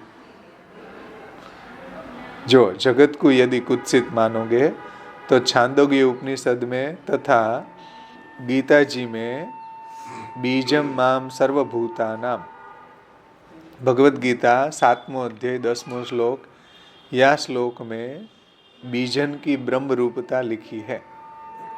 जो કે બ્રહ્મ જ બધાનું બીજ છે, બ્રહ્મમાંથી જ બધું પ્રગટ થયું છે.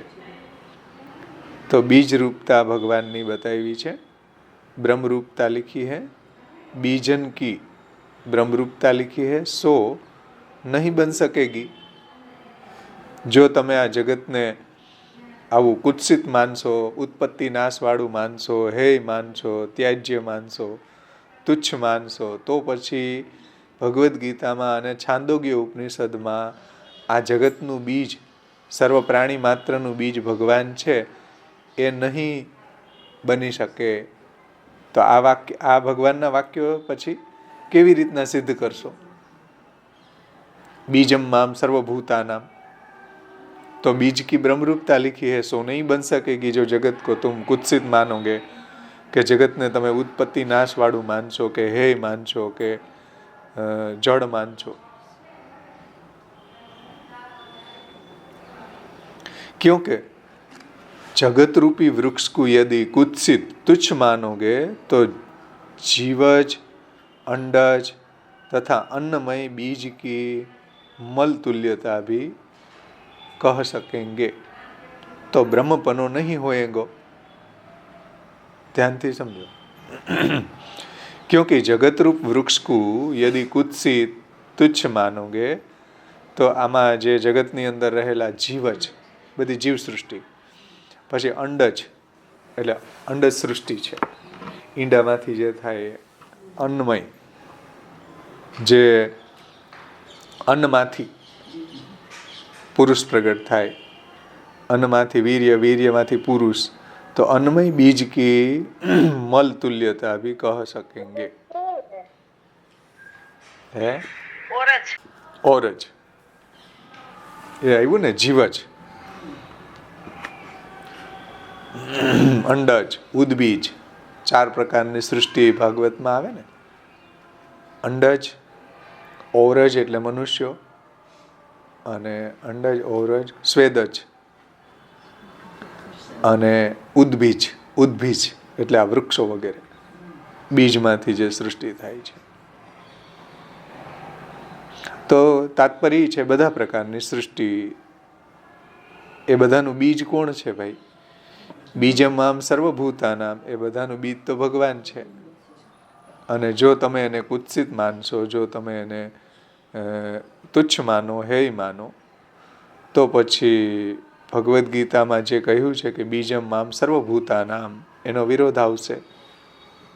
क्योंकि जगत रूपी वृक्ष को यदि कुत्सित तुच्छ मानोगे तो जीवज, अंडज तथा अन्नमय बीज की मल तुल्यता भी कह सकेंगे, तो ब्रह्मपनो नहीं होएगो.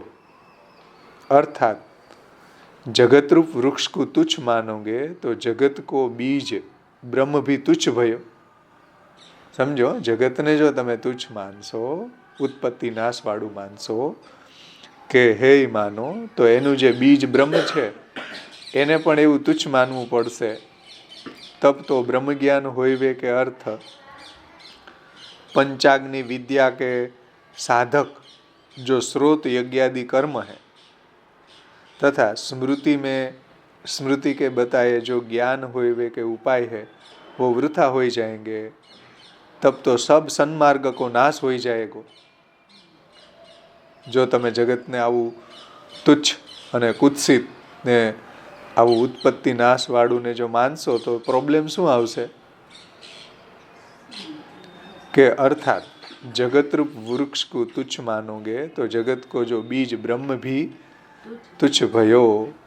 જગતને તમે ઉત્પત્તિ નાશ વાળું માનશો તો એનું કારણ જે બ્રહ્મ છે એ પણ ઉત્પત્તિ નાશ વાળો માનવો પડશે. જગતને જો તમે હેય માનો, ત્યાજ્ય માનો તો એનું કારણ બ્રહ્મને પણ એવું હેય માનવું પડશે. તબ તો બ્રહ્મ જ્ઞાન હોય કે અર્થ. તો પછી જો આવું તુચ્છ માનશો તો પછી બ્રહ્મ જ્ઞાન પ્રાપ્ત થવા માટે જે શાસ્ત્રમાં, જે વેદમાં પંચાગ્નિ વિદ્યા બતાવી છે, એ પંચાગ્નિ વિદ્યા કે જો સાધક પંચાગ્નિ વિદ્યામાં એના જે સાધક છે એ શ્રોત યજ્ઞ છે. એટલે શ્રુતિમાં બતાવેલા યજ્ઞ યાગાદિક છે જેનાથી પંચાગ્નિ વિદ્યા સિદ્ધ થાય એમ. તો ઉનકે સાધક જો શ્રોત યજ્ઞાદિ કર્મ હૈ, એટલે વૈદિક જે કર્મો છે, યજ્ઞ યાગાદિક જે કર્મો છે, તથા સ્મૃતિની અંદર બતાવેલા જે જ્ઞાન હોય કે ઉપાય છે, બ્રહ્મનું જ્ઞાન થવાના જે ઉપાયો સ્મૃતિઓમાં બતાવ્યા, એટલે ભગવદ્ ગીતામાં જે બતાવ્યા છે, સ્મૃતિ એટલે ભગવદ્ ગીતા. તો ગીતાજીની અંદર જે ભગવદ્ જ્ઞાન હોય કે ઉપાય બતાએ ગયે હે વો વૃથા હોયેંગે. સમજાણું ને? કેમ?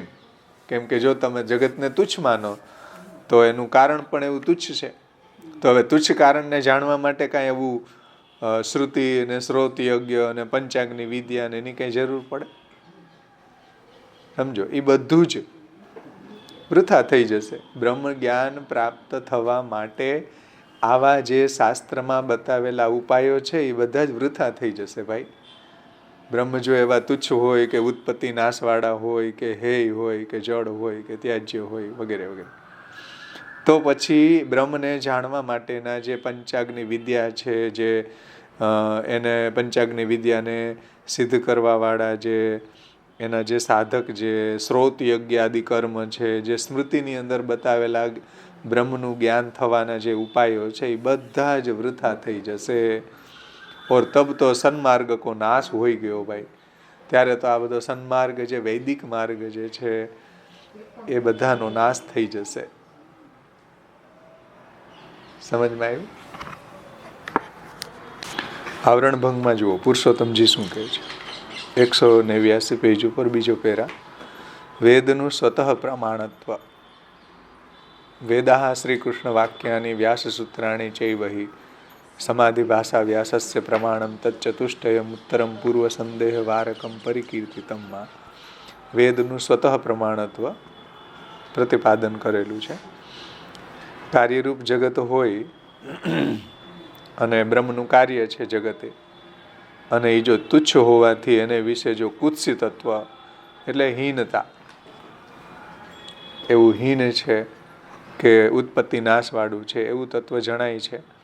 અને બ્રહ્મને વિશે તે નહીં હોવાથી, અને બ્રહ્મની અંદર તો એવું નથી ભાઈ ઉત્પત્તિ નાશ કે કુત્સિતત્વ કે હે બ્રહ્મ તો એવું નથી. તો બ્રહ્મને વિશે તો નહીં હોવાથી જગતનું બ્રહ્મત્વ બતાવનારી શ્રુતિ ઉપચરિતાર્થ છે. તો પછી શ્રુતિઓ જે છે એ ચરિતાર્થ કેવી રીતના થશે? આ શંકાના નિરસન માટે, એટલે વ્યર્થ છે એમ, ઉપચરિતાર્થ છે. એવી શંકાના નિરસનને માટે કહે છે કે ભાઈ લોકમાં કુત્સિતત્વ પ્રતીત થવા છતાં પણ જેઓએ અવિદ્યાનો નાશ કરેલો છે એ કુત્સિતત્વ કોને દેખાય છે? અવિદ્યાગ્રસ્ત જીવને દેખાય છે, બ્રહ્મજ્ઞાનીને નહીં. અવિદ્યાનો નાશ કરેલો જેનો છે એને તો શબ્દ બ્રહ્મ અને પરબ્રહ્મને જાણે છે.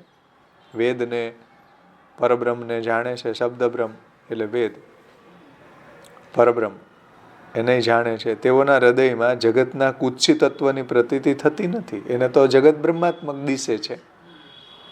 એને જગત કુત્સિતત્વ નથી લાગતું, ખરાબ નથી લાગતું, હીન નથી લાગતું, ઉત્પત્તિ નાશવાળું નથી લાગતું. એને તો બ્રહ્માત્મક દિશે.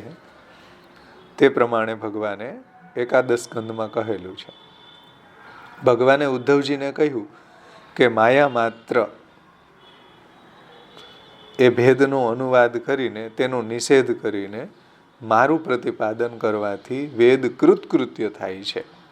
એટલે વેદ તો બ્રહ્મનું પ્રતિપાદન કરવાથી કૃતકૃત્ય થાય છે. જે એટલો જ સર્વવેદનો અર્થ છે.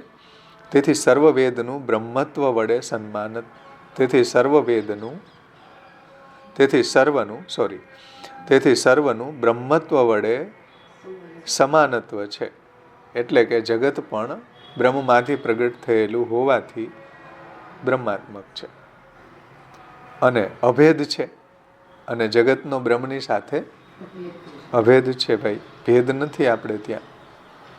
કેમ કે બ્રહ્મ જ એના અભિનિમિત્ત ઉપાદાન કારણ છે. તો બ્રહ્મ એનું ઉપાદાન કારણ છે. તો ઉપાદાન કારણ કોને કહેવાય? કે જે કાર્યની અંદર અનુસ્યુત હોય, કાર્યની સાથે રહે, એનું ઉપાદાન કારણ હોય. જેમ માટી ઘડાનું ઉપાદાન કારણ છે એ રીતે.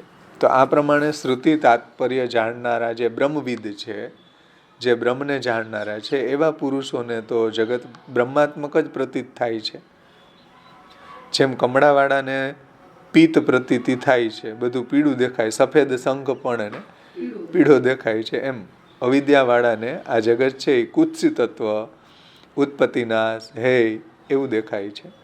માટે જગતમાં પ્રતીત થતા કુત્સિત તત્વથી તેને હેય અને તુચ્છ માની તેના જ કારણની કલ્પના કરવી એ પણ યથાર્થ જ્ઞાનનો અભાવ છે. આવી કોઈ કલ્પના કરે એને યથાર્થ જ્ઞાન નથી, એ માયાવાદીઓ છે. એને સાચું જ્ઞાન નથી વેદનું.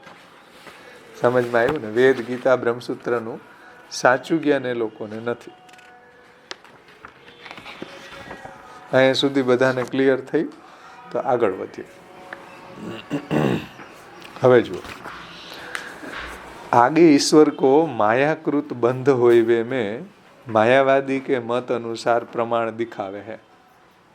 હવે માયાવાદીઓ એવું કહે છે કે જે માયાસબલ ઈશ્વર છે ને, એને માયાથી બંધન થાય છે. આગે ઈશ્વર કો માયાકૃત બંધન હોइवे में, એટલે માયાકૃત બંધન ઈશ્વરને થાય છે.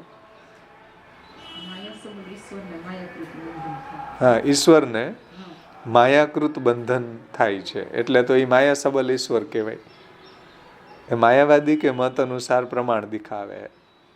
તો એ લોકો એમાં પ્રમાણ આપે છે કે કઈ રીતે એ ઈશ્વરને માયાથી બંધન થાય છે, કઈ રીતના ઈશ્વર માયાથી બંધાય છે. આ માયાવાદીઓનો મત સમજાવે છે.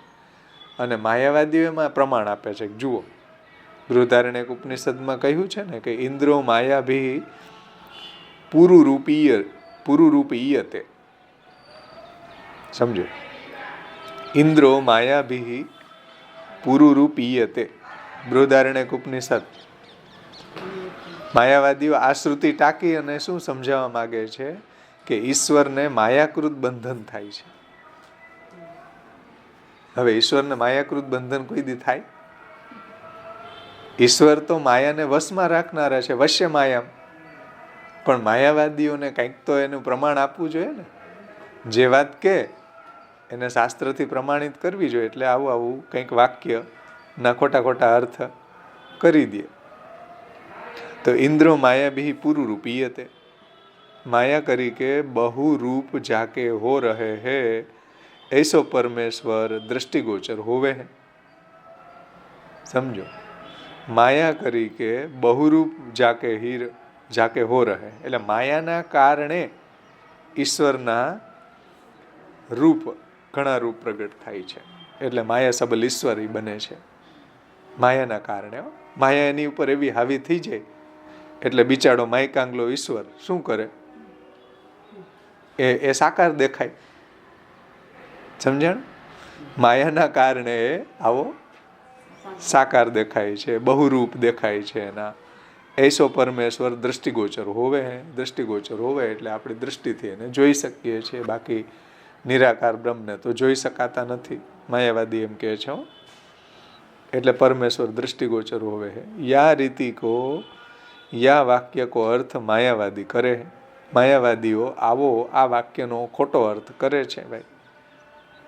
હવે આ વાક્યનો સાચો અર્થ શું થાય એ સમજો. ઇન્દ્રો માયાભી પુરુરૂપીયતે, એનો સાચો અર્થ શું થાય? ખોટો અર્થ શું કર્યો માયાવાદીઓએ?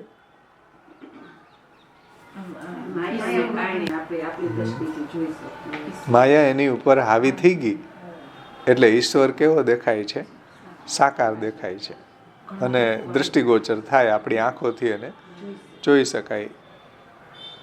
તો યા રીતિ કો યા વાક્ય કો અર્થ માયાવાદી કરે હે, પરંતુ યા કો ऐसो અર્થ નહીં હોવે હે. શ્રી મહાપ્રભુજી શું કહે છે કે આનો આવો અર્થ નથી થતો ભાઈ, તમે આનો ખોટો અર્થ કરો છો.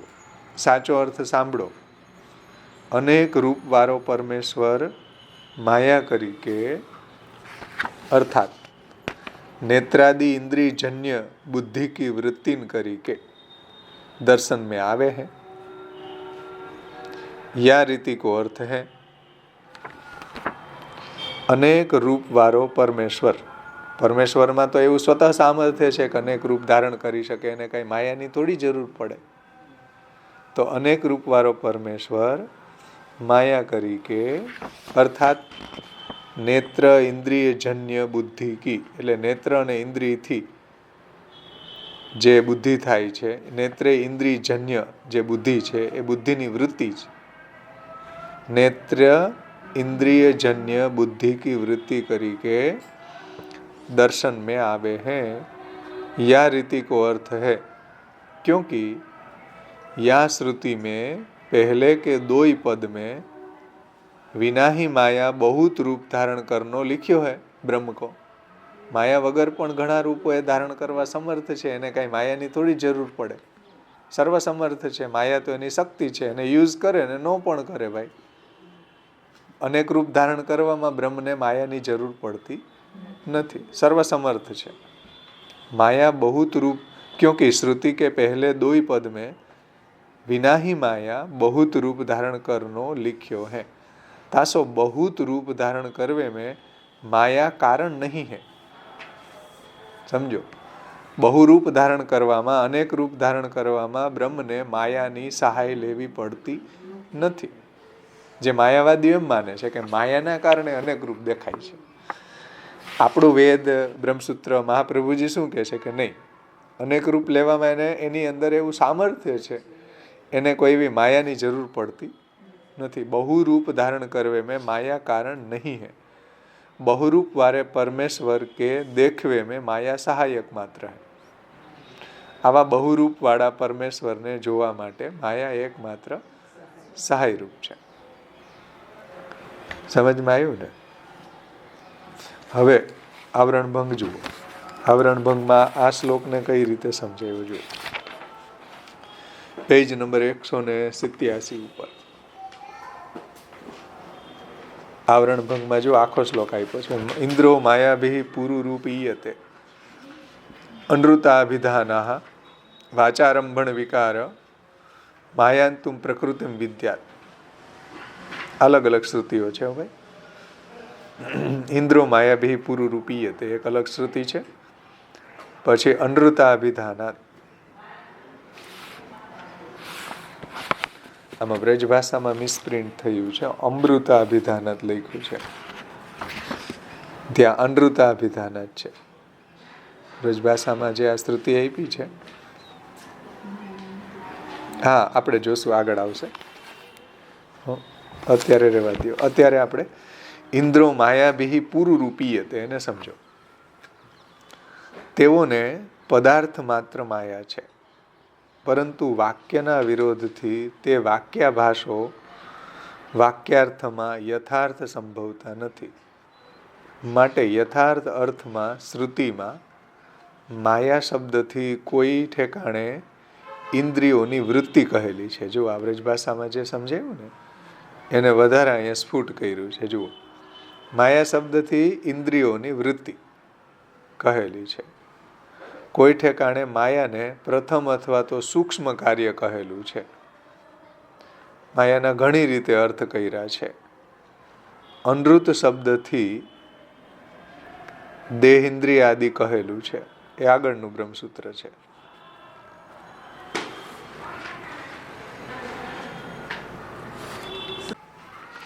હા સોરી, આ પ્રકાશ છે. હવે આવરણ ભંગમાં જુઓ, આ 191 પેજ ઉપર ચોથી લાઈન જો. ઇન્દ્રો માયાભિ પુરુરૂપીયતે, બૃહદારણ્યક ઉપનિષદ.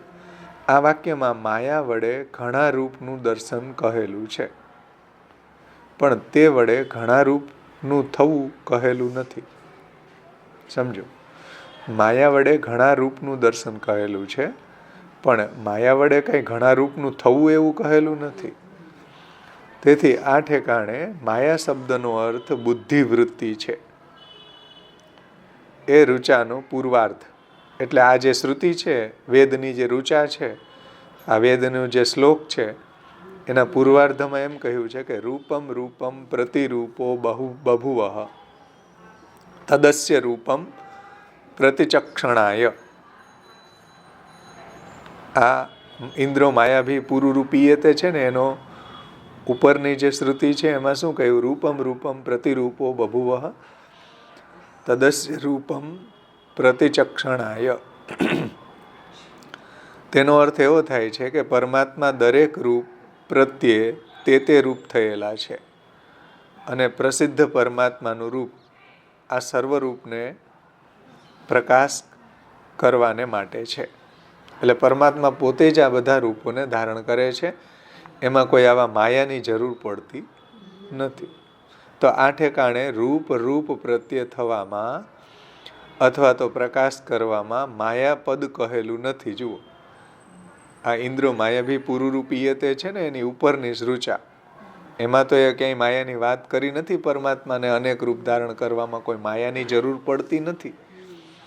પરંતુ ઉત્તરાર્ધમાં દેખાવામાં જ માયાપદ કહેલું છે કે ઇન્દ્રો માયાભી પુરુરૂપીયતે. તેથી ઋચાના ઉત્તરાર્ધનો અર્થ એવો થાય છે કેમ કે પૂર્વાપર સંગતિથી અર્થ કરવો જોઈએ. તેથી આ શ્રુતિ જે છે ઇન્દ્રો માયાભી પુરુરૂપીયતે, એનો અર્થ એવો થાય છે કે પરમાત્મા બુદ્ધિની અથવા તો ઇન્દ્રિયોની વૃત્તિ વડે બહુરૂપ જણાય છે. માયાનો અર્થ ત્યાં બુદ્ધિની અને ઇન્દ્રિયોની વૃત્તિ એવો લેવાનો છે. સમજમાં આવ્યું? માયાના કારણે એ અનેક રૂપવાળો દેખાય છે એવો અર્થ નથી લેવાનો ભાઈ. માયા એટલે ઇન્દ્રિય અને બુદ્ધિની વૃત્તિના કારણે બહુરૂપે જણાય છે. એ રીતે બહુરૂપ જણાવવામાં બુદ્ધિની વૃત્તિઓ કારણરૂપ છે. સમજાણું? માયાનો અર્થ એવો નથી લેવાનો કે માયાના કારણે બ્રહ્મ અનેક રૂપવાળો દેખાય છે, એવો અર્થ માયાવાદી કરે છે.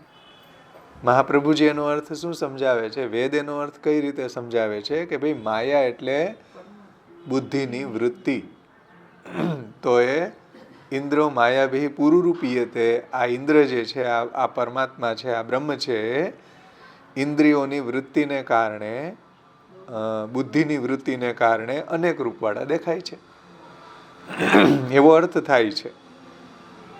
એવો અર્થ નથી થતો કે માયાના કારણે એ અનેક રૂપ ધારણ કરી શકે છે, જે માયાવાદીઓ એવું કહે છે. સમજમાં આવી વાત? તો માયાનો અર્થ ત્યાં બુદ્ધિની વૃત્તિઓ, ઇન્દ્રિયની વૃત્તિ વડે. સમજાણું ને? આ રીતે બહુરૂપ જણાવવામાં બુદ્ધિની વૃત્તિઓ કારણરૂપ છે. બહુરૂપ થવામાં પરમાત્મા સ્વતંત્ર છે, એને માયાની જરૂર પડતી નથી. એ પૂર્વાર્ધથી સિદ્ધ થાય છે. આજે શ્રુતિ છે ને, એના પૂર્વાર્ધમાં આ રીતે સમજાયું છે કે રૂપમ રૂપમ પ્રતિરૂપો બભુવઃ. પૂર્વાર્ધથી સિદ્ધ થાય છે.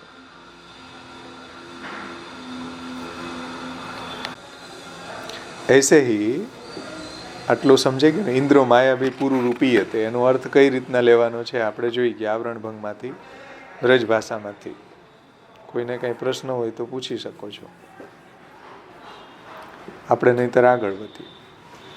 ऐसे ही मायांतु प्रकृतिम विद्यात मायिनंतु महेश्वरम. આ જો શ્વેતાસોતર ઉપનિષદમાં શું કહ્યું છે? શ્વેતાસોતર ઉપનિષદ શું કહે છે? માયાનો અર્થ માયાંતુ પ્રકૃતિમ. માયા પ્રકૃતિ શો કહે હે? ધ્યાનથી સમજો, આ માયાવાદ વાળી માયા નથી લેવાની. માયાનો અર્થ થાય છે પ્રકૃતિ. પ્રકૃતિ સહિત પરમેશ્વર કુ માઈ જાનનો. માઈ એટલે માયા જેની શક્તિ છે એવો માઈ ધર્મી, સમજો. માઈ એટલે માયા જેની પાસે છે, માયા જેની શક્તિ છે એવા માઈ. तो माया प्रकृति सो कहे हैं और प्रकृति सहित परमेश्वर को माई जानो, जे माया नो कंट्रोलर छे. या वाक्य में सत्य प्रकृति को ग्रहण करनो, मिथ्या माया को ग्रहण नहीं करनो. जे मायावादीओ मिथ्या माया ने ग्रहण करे छे एवं अहींया तात्पर्य नथी भाई. सत्य जे प्रकृति छे, जे ब्रह्ममांथी प्रगट थई छे, जे काल कर्म स्वभाव प्रकृति पुरुष, तो एमां जे प्रकृति छे एने माया कहेवामां आवे छे ने. ए सत्य छे, ब्रह्मात्मक छे. सत्य प्रकृति को ग्रहण करनो मायानो अर्थ. या वाक्य में माया शब्दनो अर्थ शुं लेवो? सत्य प्रकृति ग्रहण करनो, मिथ्या माया को ग्रहण नहीं करनो, जे मायावादीओ करे छे. मिथ्या माया को ग्रहण नहीं करनो, क्योंकि एकादश स्कंध में कहा है कि प्रकृतिर यस्य उपादानम, प्रकृति ही अस्य उपादानम. भागवत पुराण एकादश स्कंद 24मो श्लोक 24मो अध्याय 19मो श्लोक. यह श्लोक में प्रकृति पुरुष काल को भगवद रूपता लिखी है. आ श्लोकनी अंदर प्रकृति ही अस्य उपादानम એટલે કે પ્રકૃતિ પુરુષ કાલ બધાનું ઉપાદાન કારણ ભગવાન છે. તો પ્રકૃતિ પુરુષ કાલ કો બ્રહ્મરૂપતા लिखी है. સમજમાં આવ્યું? ત્યાર પછી જો એની બ્રહ્મરૂપતા, પ્રકૃતિ એટલે માયા, એની બ્રહ્મરૂપતા લખી નહીં, મિથ્યા નથી ભાઈ. એ સિદ્ધ કરવું છે ને. એકાદશ સ્કંધના વાક્યથી પણ આ સિદ્ધ થાય છે કે માયા કોઈ મિથ્યા નથી. માયા ભગવાનની શક્તિ છે, પ્રકૃતિ છે, એની ભગવદ રૂપતા બતાવી છે. પછી અનૃતાભિધાનાત, આ બ્રહ્મસૂત્ર છે. એ જો ટેક્સમાં જે છે ને ત્યાં અમૃતાભિધાનાત છે, ત્યાં ભૂલ છે.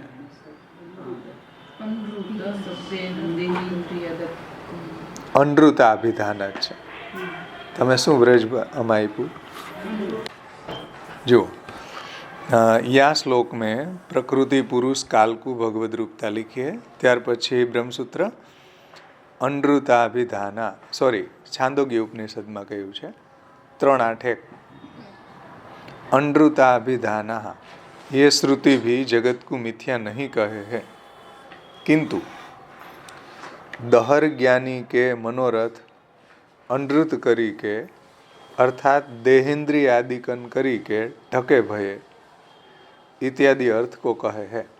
अनृताभिधान दहर ज्ञानी એટલે જે હૃદયની ગુહામાં, દહર જ્ઞાની એટલે હૃદયની ગુહા.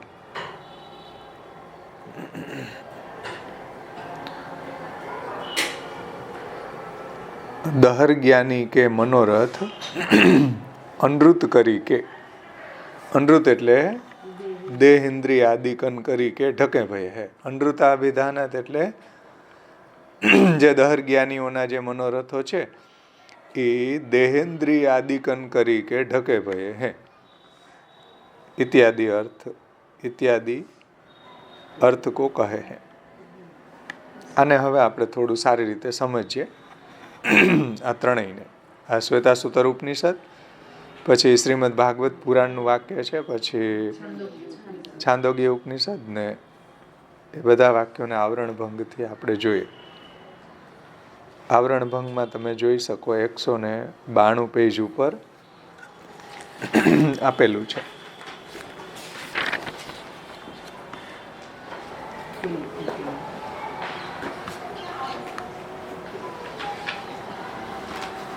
જુઓ આવરણ ભંગમાં 192 પેજ ઉપર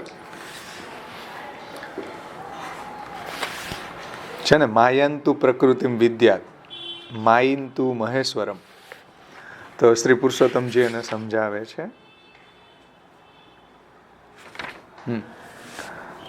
માયાંતુ પ્રકૃતિમ વિદ્યાત શ્વેતાશ્વતર ઉપનિષદમાં માયાનું પ્રકૃતિત્વ જણાવ્યું છે. તેનું ભગવાને ભાગવતજીના એકાદશ સ્કંધમાં સત્યત્વ કહેલું છે. માયા જે છે એ બ્રહ્માત્મક છે, સત્ય છે, કારણ કે માયા એટલે પ્રકૃતિ. તો પ્રકૃતિ આ જગતનું ઉપાદાન છે અને પર પુરુષ એ આધાર છે. કાર્યનો અભિવ્યંજક એ કાળ છે. પ્રકૃતિ, પુરુષ અને કાલ એ ત્રણેય રૂપ હું બ્રહ્મ જ છું એમ ભગવાને કહ્યું છે. ત્યાં પ્રકૃતિ, પુરુષ અને કાલ રૂપ હું જ બનેલો છું. જે અહીંયા કહ્યું ને, પ્રકૃતિર્હિ અસ્ય ઉપાદાનમ છે ને, પ્રકૃતિ અસ્ય ઉપાદાનમ, પ્રકૃતિર્યસ્ય ઉપાદાનમ. તો પ્રકૃતિ જગતનું ઉપાદાન કારણ છે. તો એ એકાદશ સ્કંધના વાક્યમાં ભગવાને કહ્યું છે કે પુરુષ, કાળ, પ્રકૃતિ એ ત્રણેય રૂપે હું બ્રહ્મ જ બન્યો છું, હું જ છું એમ ભગવાને કહ્યું છે.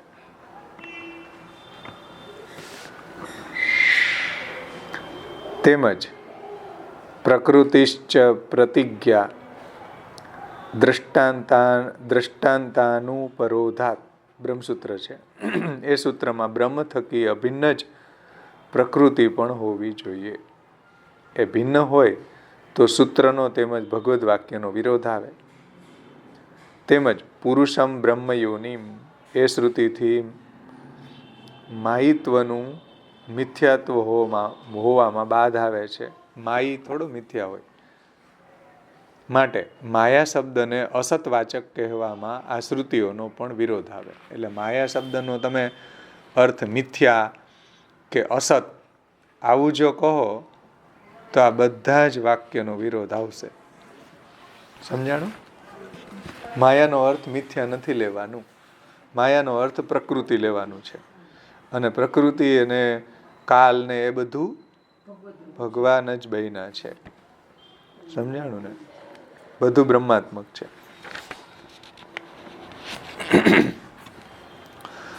અને સરળ ભાષામાં આપણે એનું તાત્પર્ય સમજવું હોય તો ઇન્દ્રો માયાભિ પુરુરૂપીયતે, એ આપણે સમજી ગયા સારી રીતે. હવે અનૃતા અભિધાનાત આ શ્રુતિ છાંદોગ્ય ઉપનિષદમાં છે અને એમાં તે સત્યા કામા અનૃતા અભિધાના એવું છે. તે કામો સત્ય છે, અનૃતા અભિધાન છે એ અનૃતથી ઢંકાયેલ છે.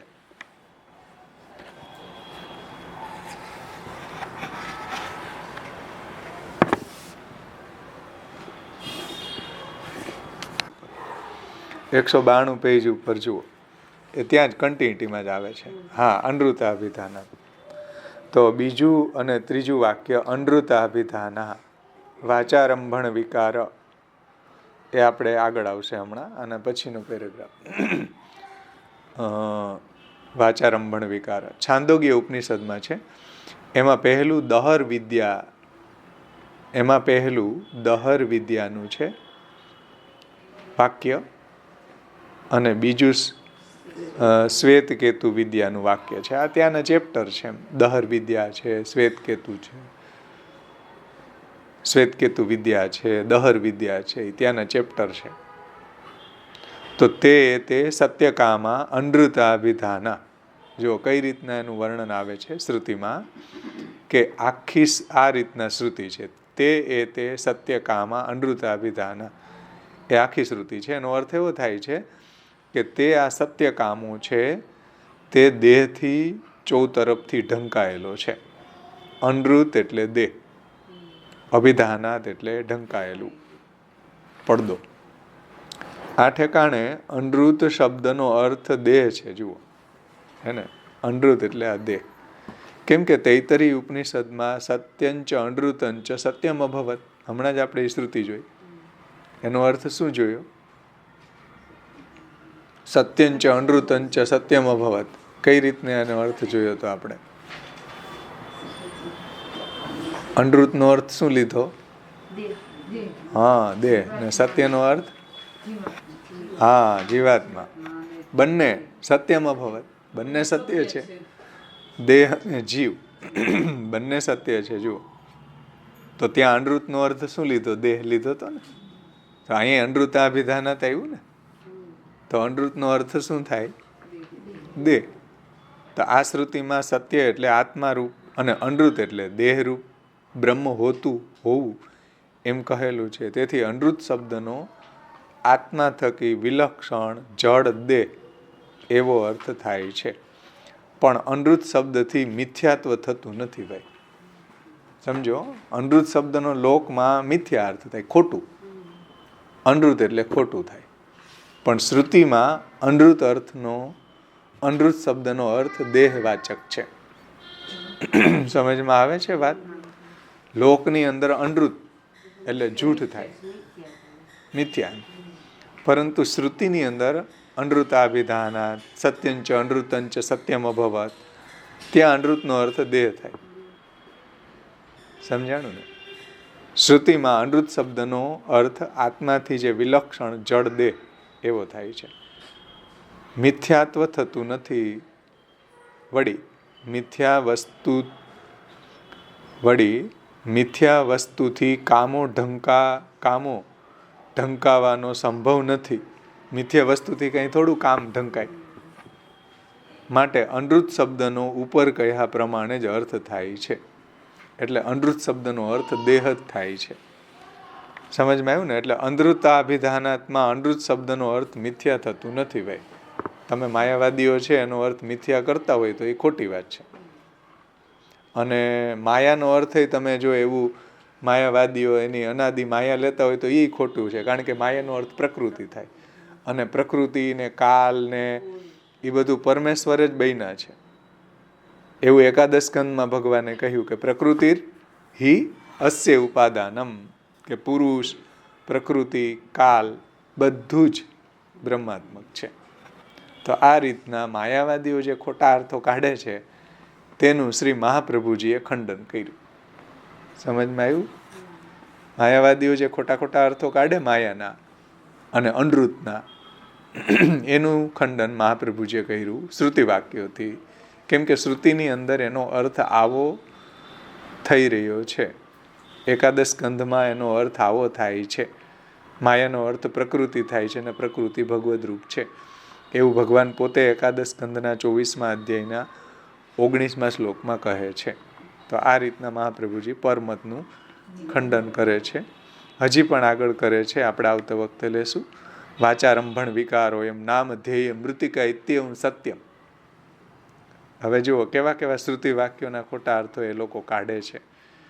એની વિવેચના આપણે આવતે વખતે કરશું આગળ. હવે અહીંયા સુધી આપણે રાખ્યા. હવે જે સમજાયું તમારે હવે સમજાવવાનું છે. અહીંયા સુધીમાં કોઈને કંઈ પ્રશ્ન હોય તો વેલકમ, પૂછી શકો છો. નહીંતર અહીંયા સુધીનું હવે તમારે મને સમજાવવાનું. સમજાઈ ગયું બધાને? બોલો હા.